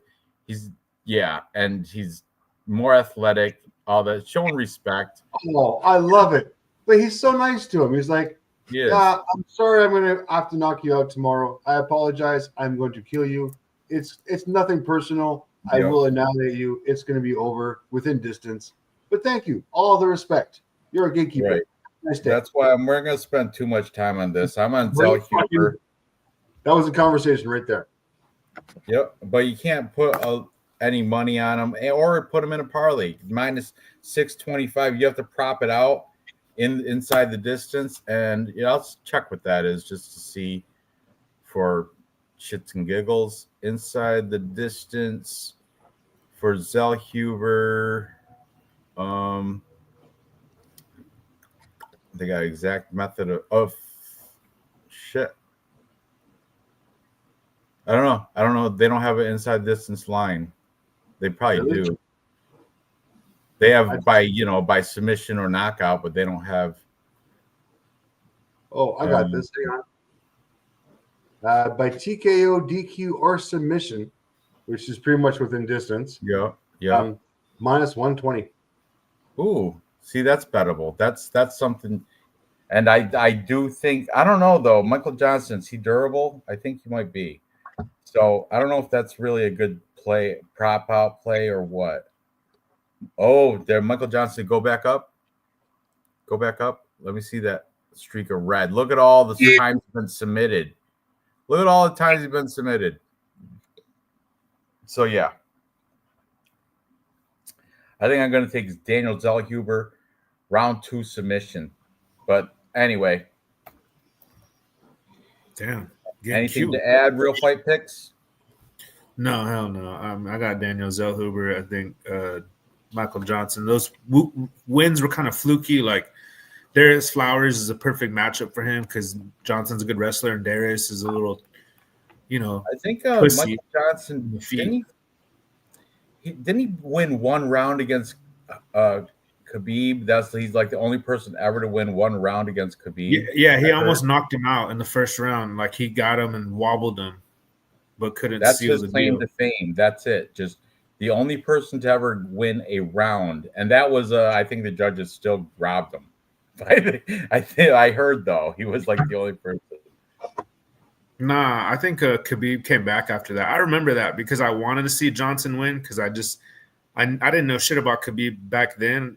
I mean, who knew what he was going to become? But I wanted him to beat the undefeated guy just to be a hater. I don't know why, and he lost. I remember thinking like, okay, yeah, he lost that fight. Yeah, he but lost the fight, but that one round that people are talking about, could be he lost by Kimura in round 3.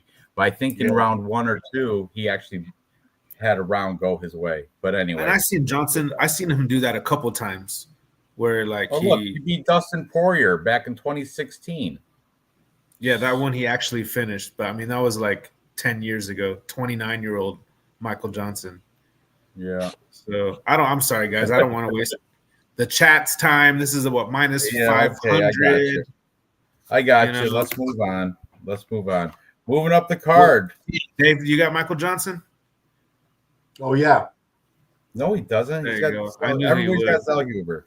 He's always the devil's Moving advocate. on. Next. Now this one I didn't even pick it on Tapology. This is the only one I didn't pick yet because it's the toughest one for me. We got Dan Ige taking on the former Bellator champ Patricio Pitbull. Now is Pitbull still Pitbull or is he Shitbull?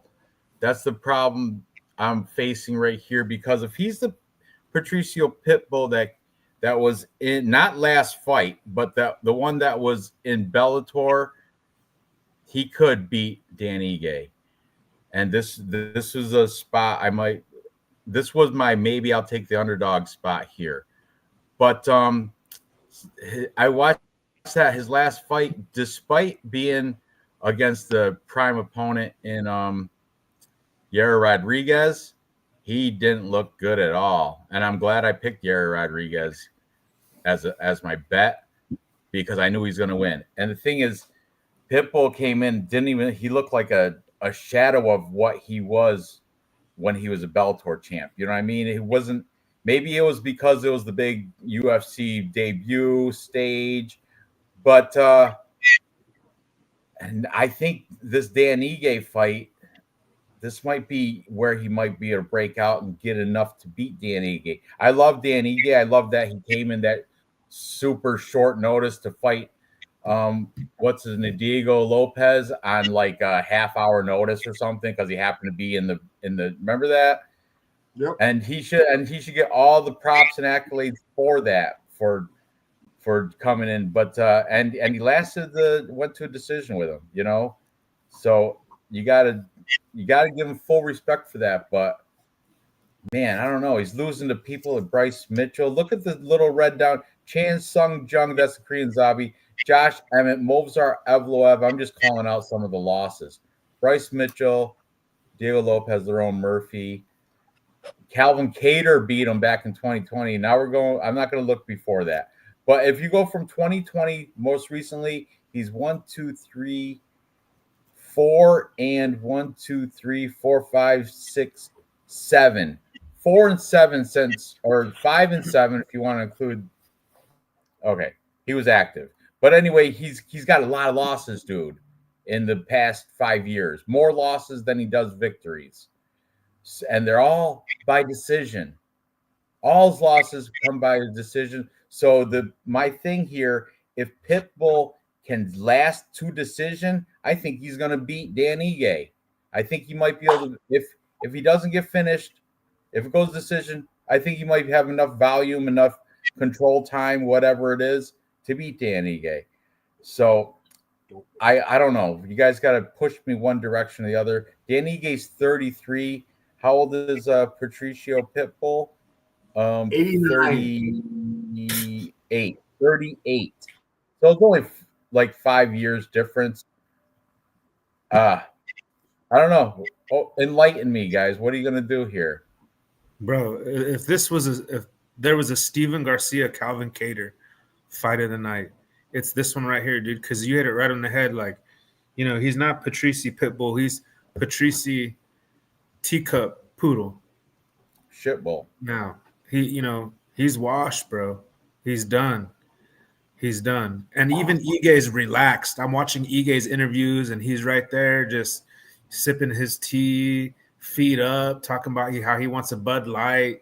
He wants to drink a beer and relax. And he's talking up. It's an insult right here when I watch stuff like this because I'm such a hardcore fan.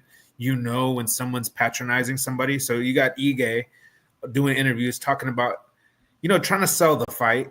And he's like, oh, this guy is the best in the world, 11-time champ.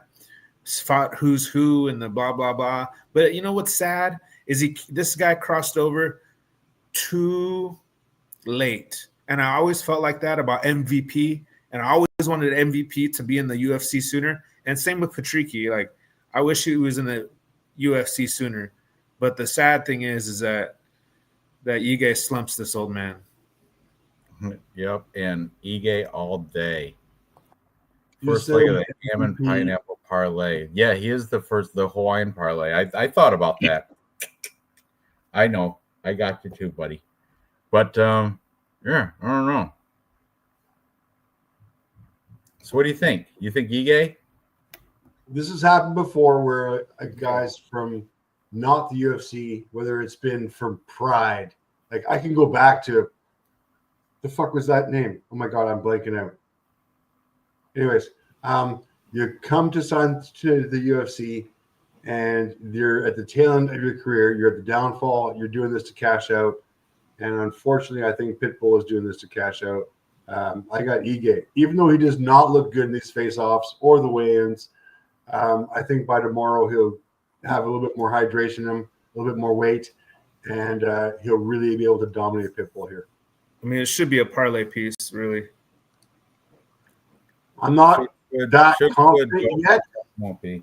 But it's easy money. Like if this was the last fight, which it would be, I'd feel like, oh man. So I don't know if I'm that confident in Dan Ige, but I do fade Pitbull. So we'll see how it goes. Let's see where we're at towards the end.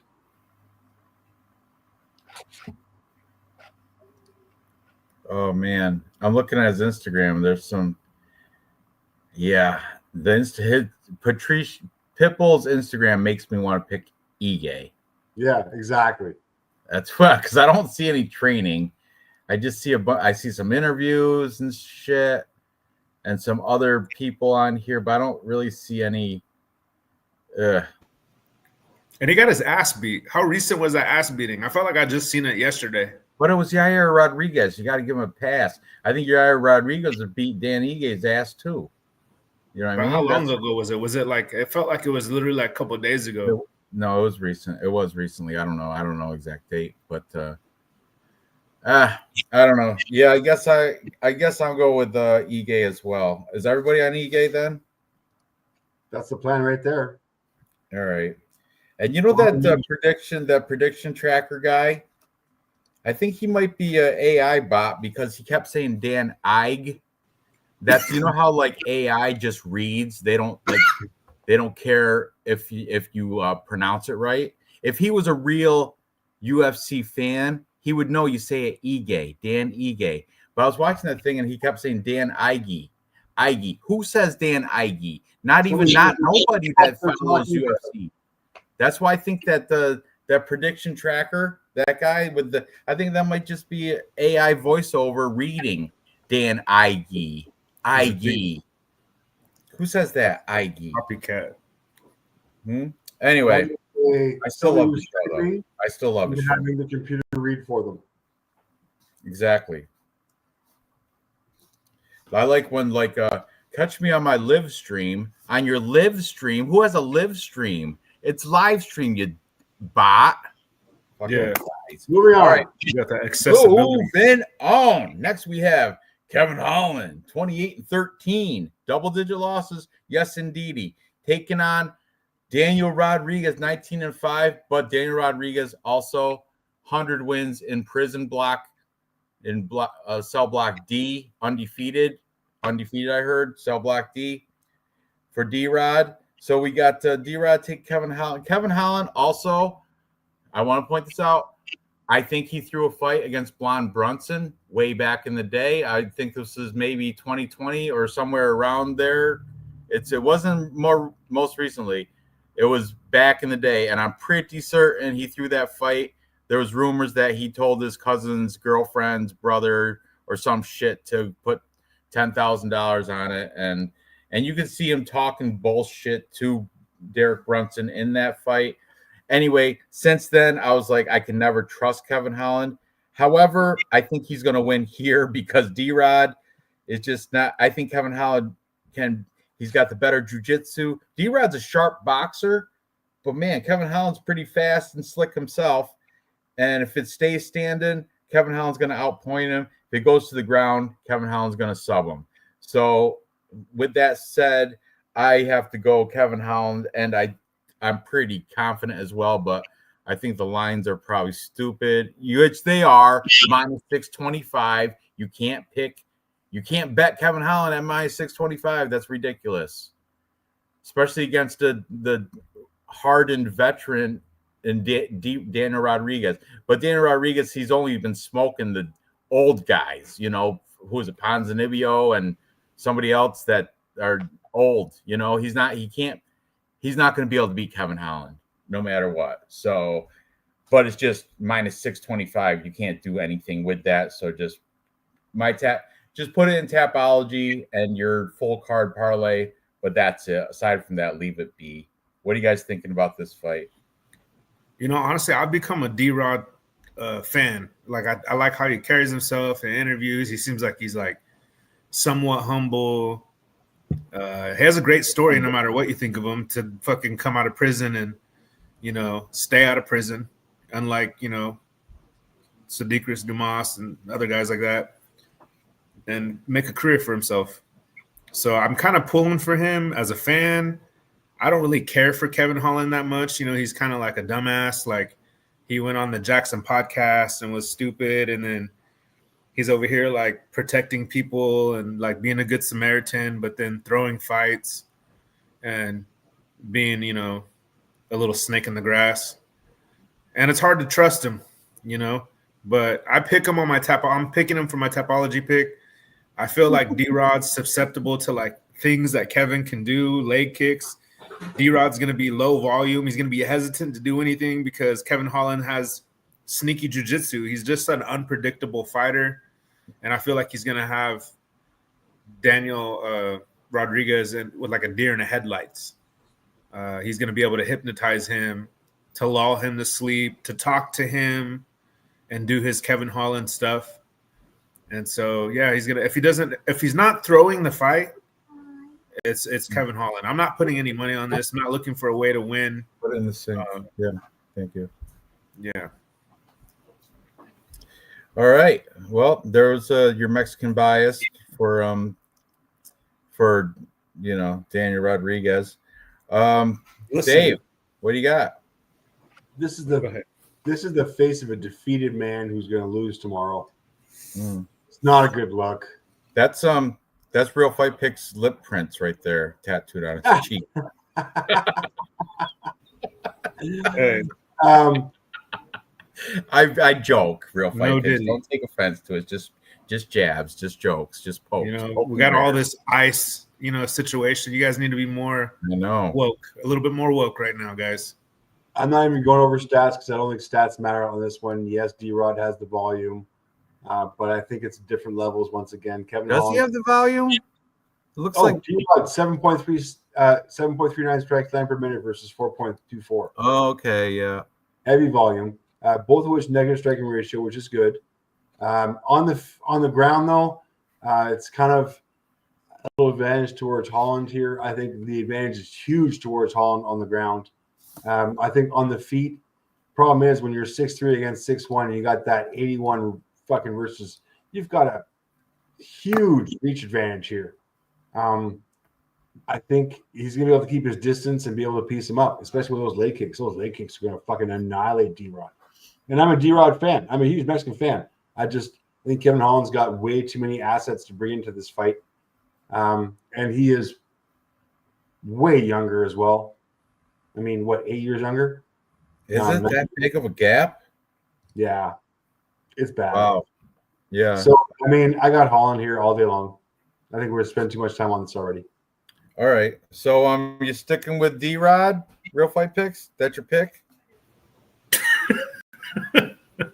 Hell no. I got Kevin Holland. Viva la Mexico. Hey, look at, you know what?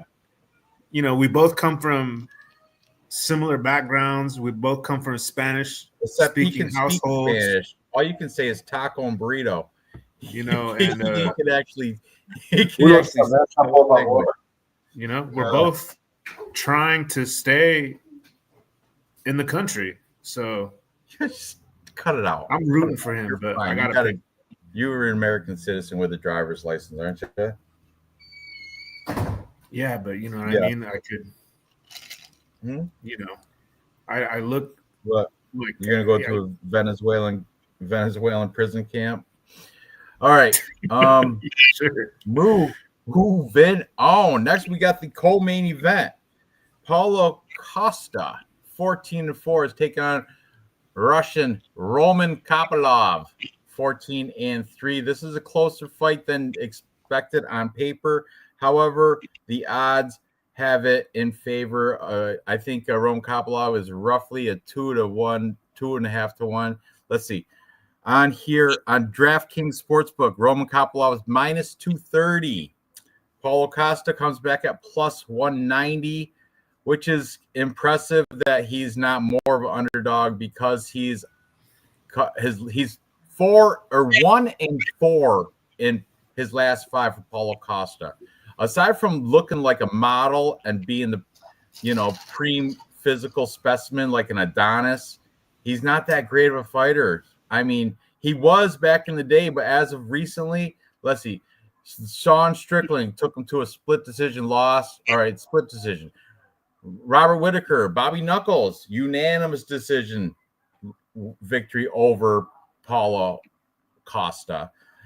He did beat Luke Rockhold in 2022. That was a fight of the night, but that was also a old aging Luke Rockhold that just wanted, I think that was a show money fight. It was just like he was already out of it. His head's already out of the UFC during that fight. That was Usman versus Edwards 2 a while ago. He lost to Marvin Vettori, lost to Israel Adesanya, but you got to give him a pass on that. Here's when he was good. He beat Yoel Romero. He beat Uriah Hall, Johnny Hendricks. And before that, just kind of bum guy. Not bums, but nobody with a big, decent name. His debut was a performance of the night against a Gareth McLellan. That was in 2017. That was, I don't know who the hell that guy is. I do know Johnny Hendricks, and everybody sensed Johnny Hendricks. But I'm saying there's nothing very impressive except for what's his best win? Uriah Hall, maybe? And Uriah Hall was mid at best. He's like, fringe top 15 fighter, Uriah Hall was.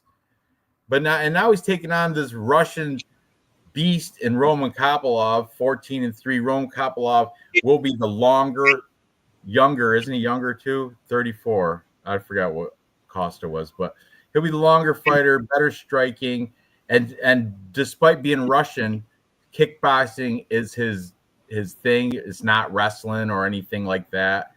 He's more of a Moscow Russian, not a Dagestani from the hills type Russian. It says his foundation style is combat sambo, which I tried to explain earlier. Sambo's, it's striking, but you do wear a gi top, and there's a little bit of judo throws and wrestling as well as, it's kind of like MMA light, kind of, if you want to call it that. And Kopylov, his past 5 is all green except for one loss to Anthony Hernandez by rear naked choke. But Anthony Fluffy Hernandez is GOAT, so you got to give him a pass on that. And aside from that, look, he's beaten Chris Curtis, Cesar Almeida, Josh Fremd. A lot of good names in here. Punahele Soriano, or at least I can keep going on and on. I think Kopylov is going to take care of Paulo Costa. Costa's just a handsome Adonis, but fighting style is not as good as that. He's just not as good as Roman Kopylov. Kopylov should be able to take care of it with his long kicks and his reachy strikes. He'll outpoint him, get a decision victory. What do you guys think about this fight here? Costa is okay, if I wanted to play devil's advocate for Costa, I'd be like, he has more of a chance to get 100 strikes or 80 strikes, or he has the chance to outstrike Roman Kopylov, who really picks his shots. He's not like this super high volume. He's like very precise. He doesn't throw with too much strength. He doesn't waste his strength, but when he throws like the perfect balance of like, if he's not going to throw 100 strikes, he's going to make sure that the 40 he throws are like really good. That's what happened with Chris Curtis, except it was a more like 130. But it felt like Chris Curtis was winning in volume until the third round, which I think he was winning the fight. And eventually Roman Kopylov caught up to him. And Paulo Costa, I guess that would be his path to victory. Do what Chris Curtis did, except don't get knocked out in the third round. Do I think that's how the fight's going to play out? I don't. I think it's more of a career thing where you can actually look at these last 5 fights and use that as a way to pick the fight, because Costa's kind of going on a downward trajectory. I feel like he's been in a lot more wars. He's been in a few 5-round fights where he's been in wars, like with Marvin Vettori off the top of my head. I can think of Sean Strickland was another one, and he almost wanted to quit in that fight. He didn't want to be there. I remember when Sean Strickland checked the leg kick, like so good. It was the sickest check I ever seen. It was amazing. And Paulo Costa was he doesn't have like that face. He doesn't keep a good face. And honestly, I think that the wars he's been in, I think he's going to get knocked out in this fight. I think Kopylov finds the finish in this fight, and he's a lot less worn because Kopylov goes and finishes his fights, and they're not very long. He's not there getting his ass kicked for a bunch of rounds. So I definitely got Kopylov. Sweet. Dave? I love this. He puts the handshake out and the guy ignores it. Well, let me see. I didn't take that back. I wasn't paying attention. Can you go back with that? There's the initial handshake. And then afterwards. Well, they did one. That's good enough. Secondary handshake. Oh. Oh, no. Yeah, well, why does he want to shake his hand twice? That's kind of. No, wish him good luck. And no. Whatever. He's still going to wax him. Kopylov. Yeah, very, very, very quickly. Yeah.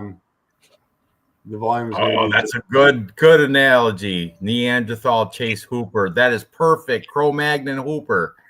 That is awesome. Cro-Mag Hooper. That is best. It's like the missing link.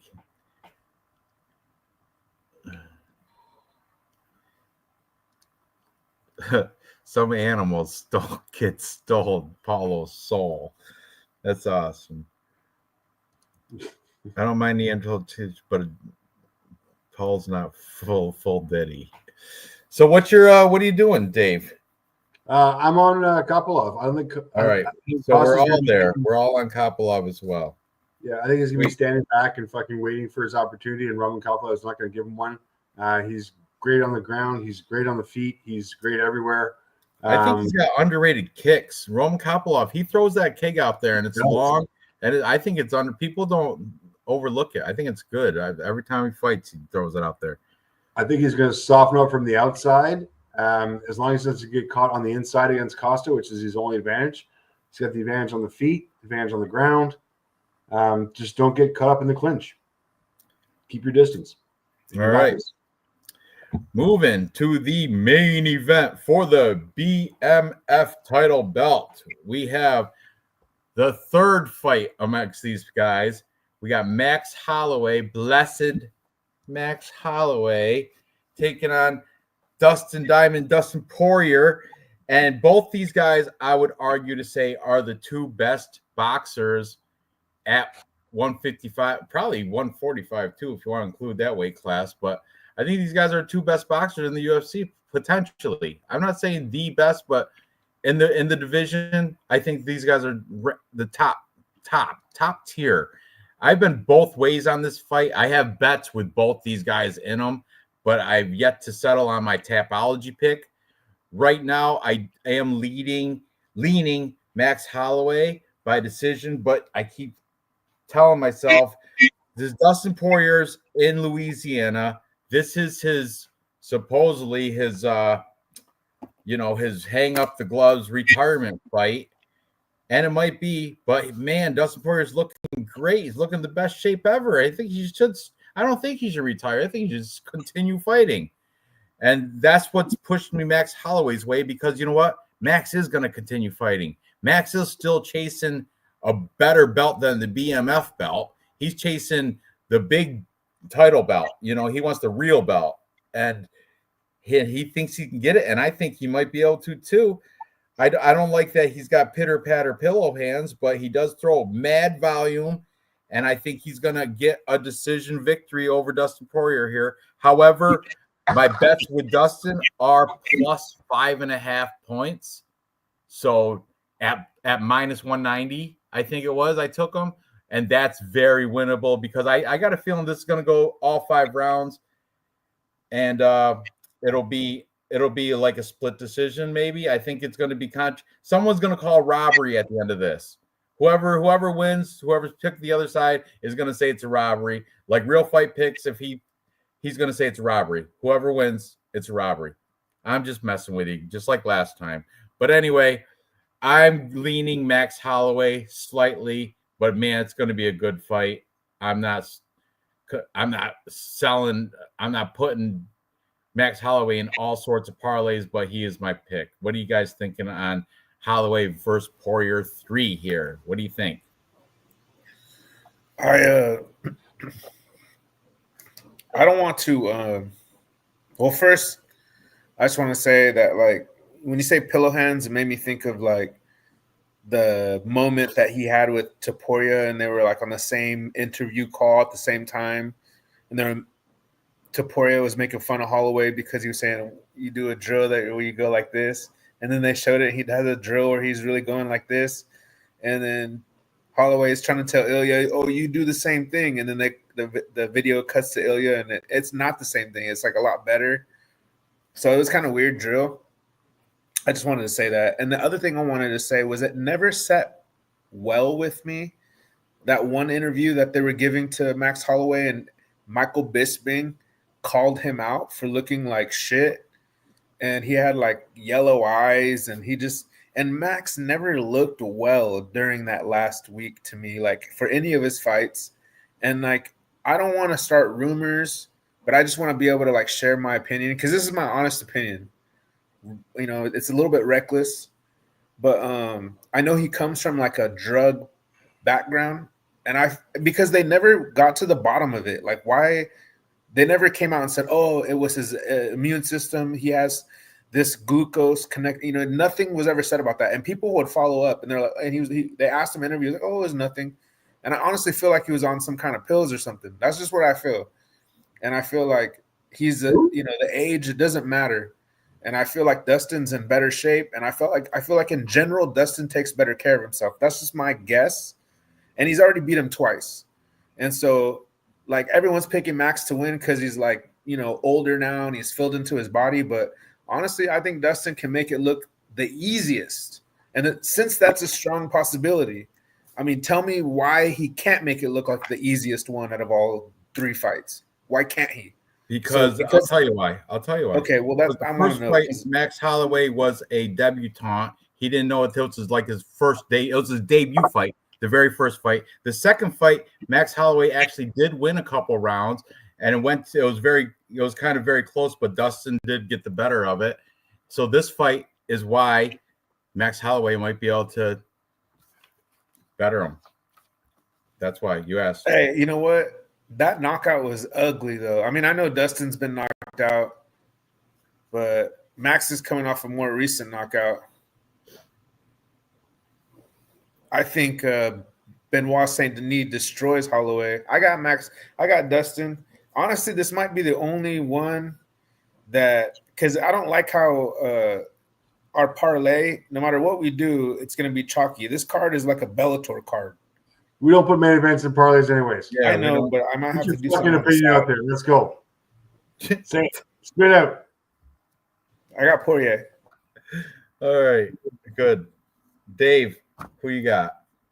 All right, our little money buddy Max Holloway, blessed, is finally coming into his own at 33 years old. He usually fights at 145, guys. This is why he is. I mean, he's a featherweight, but this is a lightweight fight, so we're going up weight class. This is where Max Holloway is finally going to sell into his career, find his fucking weight. I mean, look at him compared to Dustin Poirier. This guy fights at 145. Are you fucking kidding me? Look how much bigger he is at 155. And he still has to put on weight. Like, he just cut weight for this. This is different. This is different times. Dustin's getting a little bit older. Max is starting to lean into that. Oh, wait a second. I'm making millions of dollars fighting UFC. And he's fucking coming into it. I don't see Max losing in any way, shape, or form. I've got him as the heavy favorite in this fucking main event. I realize he's only at minus 138, but I think the volume is going to be insane. I mean, this is one actually, I can throw the stats up. This is one that's actually worthwhile. Stats, Max Holloway, strike land per minute, 7.16 versus 5.30. Strike absorbed, 4.76 versus 4.33. Who's the better boxer? Who's the better boxer? Max Holloway, the better boxer. Every day, Max Holloway, the better boxer. Better boxer, better on the feet. On the ground, Dustin's only advantage here is taking him down on the ground. Takedown average 0.25 versus 1.24. Obviously, the path to victory here. Max Holloway, though, pulling out an 83% takedown defense. And now look at him in this weight class. Taller, lankier, going to have the weight advantage of fucking – he's going to have 10, 20 pounds on him by fucking fight night. This is the best Poirier gets here. I see this as an easy win for Maxie. Easy win. I mean, they're both coming off of losses. It's in Louisiana, bud. It's in Louisiana. Yeah, and they can all go home crying in their fucking goddamn beer. Max Holloway all day long. Max Holloway ain't no fighting at home ever. No fighting in Hawaii ever. Always. I don't know what kind of accent you're doing, but it's not working. So it is. That is Max Holloway's fucking accent. He doesn't sound at all. How bad is my Max Holloway accent? Right. I get it. Point being, I got Max Holloway all day long. All right, sweet. Especially in this weight class. Yes, I agree with you, but we can't put we're not going main events into the thing anyway. So quick catch up with the chat. Bro just said Benoit Saint Denis beats Max. Yeah, that was Real Fight Pick said that. Not this guy. All my picks on this card based on what Dick can deadlift the most. So he's saying all the black guys he's picking.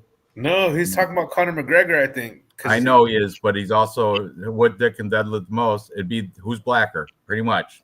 Who's blacker? That's what Dick deadlifts most. So that's a BLM parlay for that. I don't trust CT Holloway. Dustin don't have CT. Hello. Antonio Brown is CT 170 pounds and was the best player for years. CT is a PED. That's true. Preecaaap, Jesus. It was what it is. Going to find out Saturday. I will have Max Ige parlay. That is the Hawaiian parlay. You want to? Who is it? Who else was? Is there somebody else that's Hawaiian too? Is it Kyler Phillips? Is he Hawaiian? No, I thought there was a third Hawaiian. Maybe not. There is. Hang on. Who the fuck is it? Is it Kyler Phillips? No, he's like from Arizona or New Mexico or some shit. No, that's it for Hawaiians. There's a Louisiana parlay for sure. We got Dustin and Brendan Allen, Judice, and Carly Judice. We could do a 3-leg Louisiana parlay, or we can do the 2-leg Hawaiian parlay. We're doing them all. Fuck it. But first, before any of those niche parlays, we have to do our 3-leg plus money junkie parlay, because we are plus money junkies and we're going to get this plus money. We're in agreement on, I circled the ones that were pretty close odds that we already said we all agree on.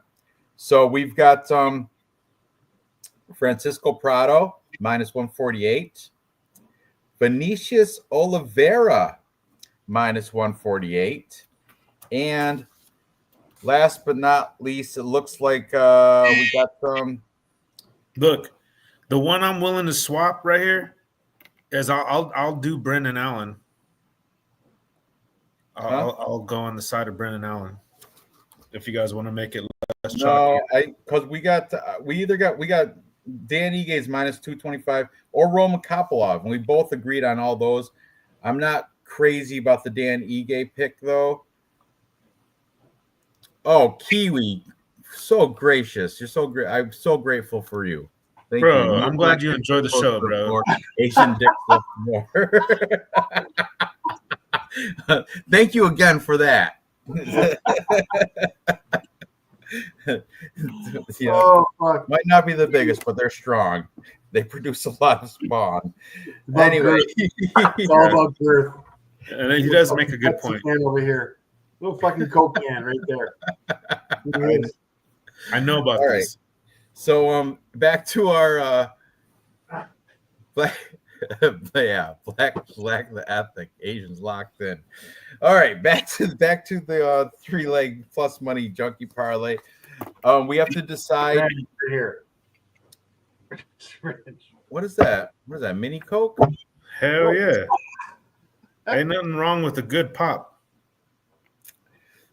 We have to decide between our third leg of the parlay is either going to be Roman Kopylov, or Dan Ige.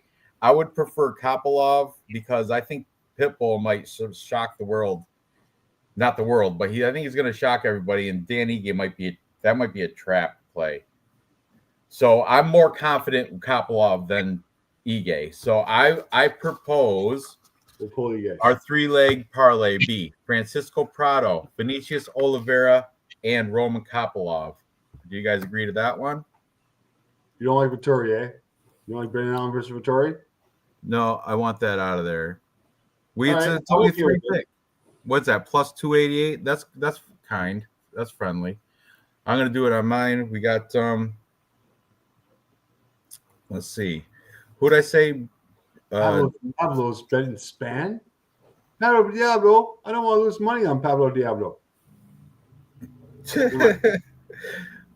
All right. Vinicius Oliveira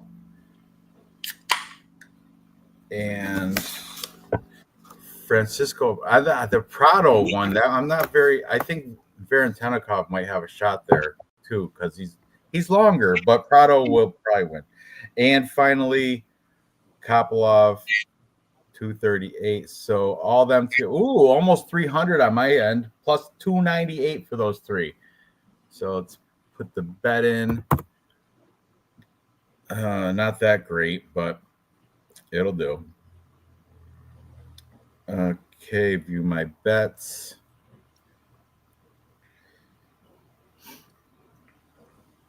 God, I'm fading Span so hard. Fading Yeah, Span I'm taking so Bresky too. So I here have we my are. life on Span. Pablo, rewind the video. Watch why I say it's not a good idea to bet on Span. Don't do it. So many other better bets.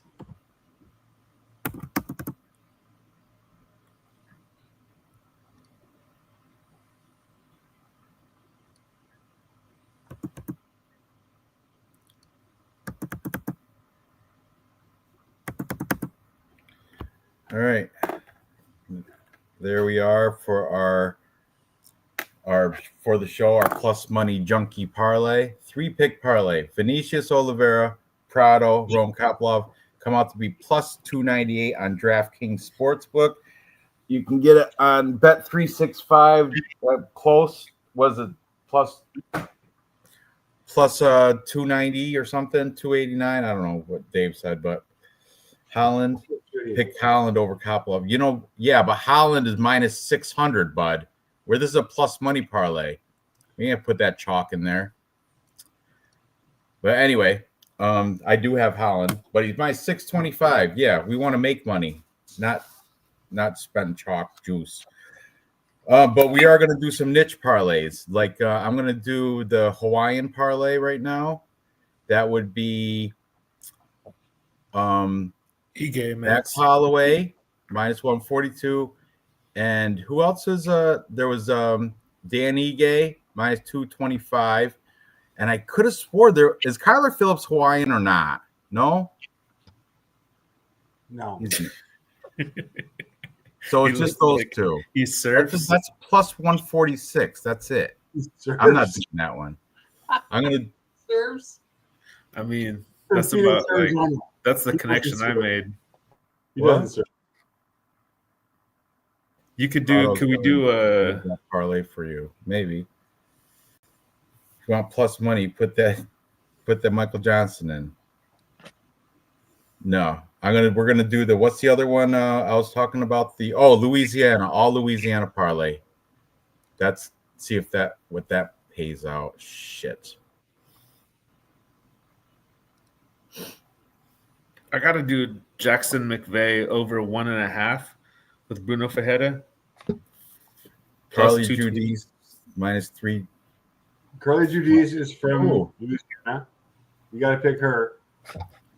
Yep, and so is Brendan Allen and what's his Dustin Poirier. Wasn't there another like a lesser known fighter from there too? One of these is Robert Valentine. Any of these guys? Adam Fugit, where's he from? Oregon or some shit? I think he's from Oregon or Montana or something. Isn't Brendan Allen? Didn't somebody say Brendan Allen's from Louisiana too? Yeah, I got Judy's, Allen, and Poirier all together. It's a plus 314. That's playable. So I'll do that. Copy paste. That's actually more plus money than our plus money parlay. Yeah, you know which one I really like? The Dustin pick on that was a little sketchy. I like your Polish parlay. Oh yeah, I want to do that one too. That's right. I'm going to do that one next. 100%, bro. I do it. Yeah, back to Gretzky, and that's definitely going to be plus money. That's so plus 1100. Louisiana parlay. I'm playing the Polish one for sure right now. Plus 1100. I'm playing it. Crute's gonna fucking shit on me. 906. Crew.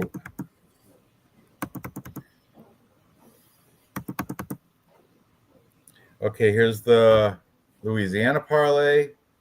That's Carly Judy's, Brendan Allen, Dustin Poirier. How about a BLM parlay? Can we do that? Can we see what we got going on with that? Let's see. Ryan Spann, Atiba Gauthier,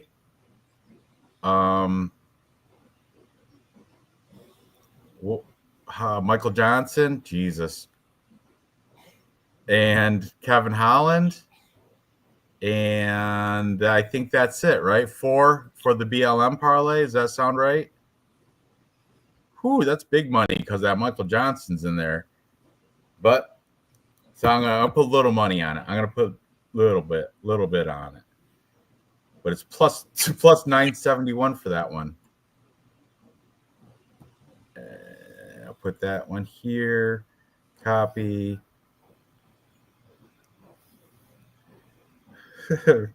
Two murders roll last week, gentlemen. How'd y'all do? I got Gerald got number 2. I got number 5. This channel has done more BLM than the last 10 years of protests. We do it every week, bud. We do it every week. I love it. And speaking of that, here it is. BLM parlay. We were doing BLM parlays back before BLM was even a thing. We were just calling them all black parlays. We're really here to give back. Cleaned up our talk a little bit. I'm glad it's being seen. It started from Simple Man. Who's going to win? Whoever's blacker. Who's blacker? We used to be called the Who's Blacker parlay. Remember? Who's Blacker parlay. But anyway, here's the BLM parlay for show. You take a look at that. 4-pick parlay, we got Ryan Spann, Atiba Gauthier, Michael Johnson, Kevin Holland. Plus 971. I really want to hit that one. Chances are we won't, but I do want to hit that one. Now I'm going to do the Polish parlay and probably call it a night. We're at 11:55 Eastern time. We have 5 minutes to do this Polish parlay. We got who's the Polish? We could do an Eastern Bloc parlay and throw in Kopolov in there too. But the Polish, yeah, maybe. But then we'd have to throw in Varentenikov because he's Kazakhstani. Anyway, what's who we got for the Polish? Bretsky plus 200.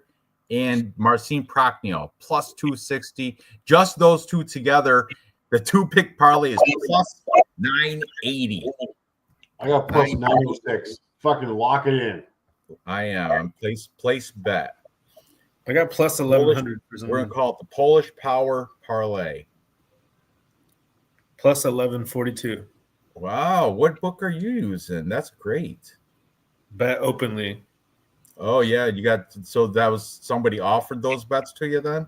Is that how that works? No, but 99% of the time, something like this, they think I'm a sucker, and I feel like that's what they're thinking. And somebody gets this bet. Like this is like, yeah, I think that's Dev the dude that was posting that bet. MMA Jesus. He's like, RF Real Fight Picks. He gonna take this bet. I did. I like it. All right, so here's finally the Polish Power Parlay. We got Bretsky and Prokhnio. If those two guys win, plus 980, my $10 will turn into 100 on that Polish parlay. Love it. The only bet I got to put still into Tapology is the Ige Pitbull. That's the only pick I didn't make yet. And I guess I'm settling on Ige. Not confident with it. And I'm probably going to hate you guys tomorrow when Pitbull upsets him. But I will pick Ige by decision to finish off my 14 picks so I can get number one in group. What, Dave? Murderers Row group 926. You guys heard it. Join up in the Tapology group. Number 926 called Murderers Row. And if you get first, you can get a free t-shirt. It says you can, either plus money or Capper comparison pick or some shit. We'll give you a t-shirt. Only if you chat in the show, though. Who won last week? Yeah, you definitely got to chat in the show. Make sure you paid attention. Last week was who? Who won real quick, Dave? Last week was Houdini 199X. Ooh, and look at how close. Look, I got 14th. So close, Gerald. Gerald Lynch, number 2, Murderers Row last week. Yep. Oh, Gerald, if you want a shirt, you can say just Instagram your address and I'll send you one. I know you never take it, and this is the first time, but you deserve it. Anyway, you guys got any more bets? This one I like a lot because they're both big plus money, and it's only 2 people. That's a good one. That's a good. Oh, fingers crossed, boys. Fingers crossed. But I'll just for the show. Here's our final for the show parlay. This is the one that really counts. This is the one I put the most money on. But I did bet the other ones as well, the BLM and the Louisiana and the Polish one. So those are all good. You guys want to do a fuck them all night parlay? Last time we only lost because Nate trained. Just for fun, if you have to pick one person all night on this card, and it's got to be decent or underdog odds, I would have to say Oliveira, what's his? Yeah, I would have to. Vinicius Oliveira would be my guy. This is never a good pick. No, I don't feel good.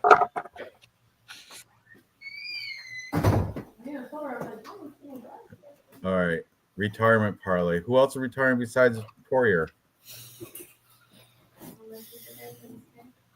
Anyway, all right, guys, it's midnight here. That's my witching hour. That's where I gotta, last slipper, all that good stuff. My beer's right about here, so I'll finish this off. Pitbull should retire. Rodriguez should retire. Costa should retire.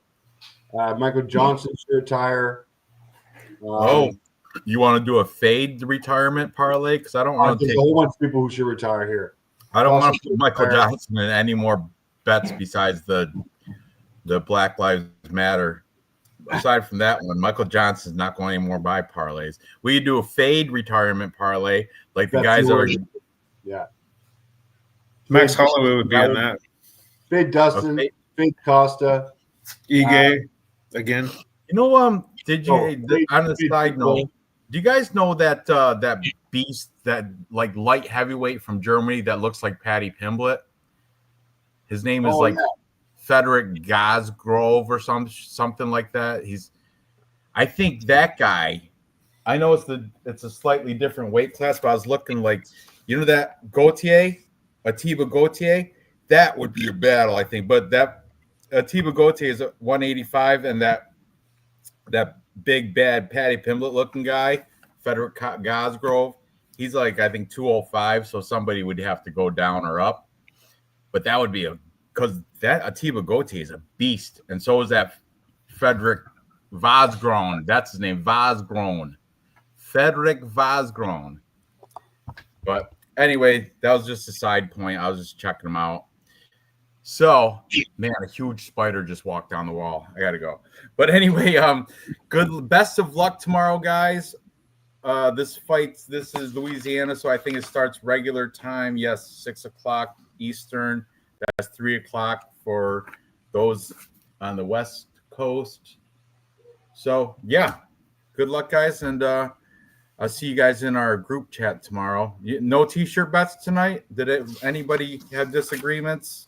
It was kind of a weird card. You know what I mean? It is so much chalk. I don't like it. I don't like the chalk. Yeah. Hopefully next week's Whitaker versus the Ritter. Unless you want to bet Vittori? Huh? I don't think so, Ran. No, I mean, I already owe you a t-shirt. I'm not forced. I know you do. I owe Dave one as well. I don't want to put my trust in Vittori to try to get me out of owing you a shirt. He's autistic. I know. All right. All right, guys. Have a good night, both of you. Peace out. Thanks, chat. Love you guys. Later. See you later.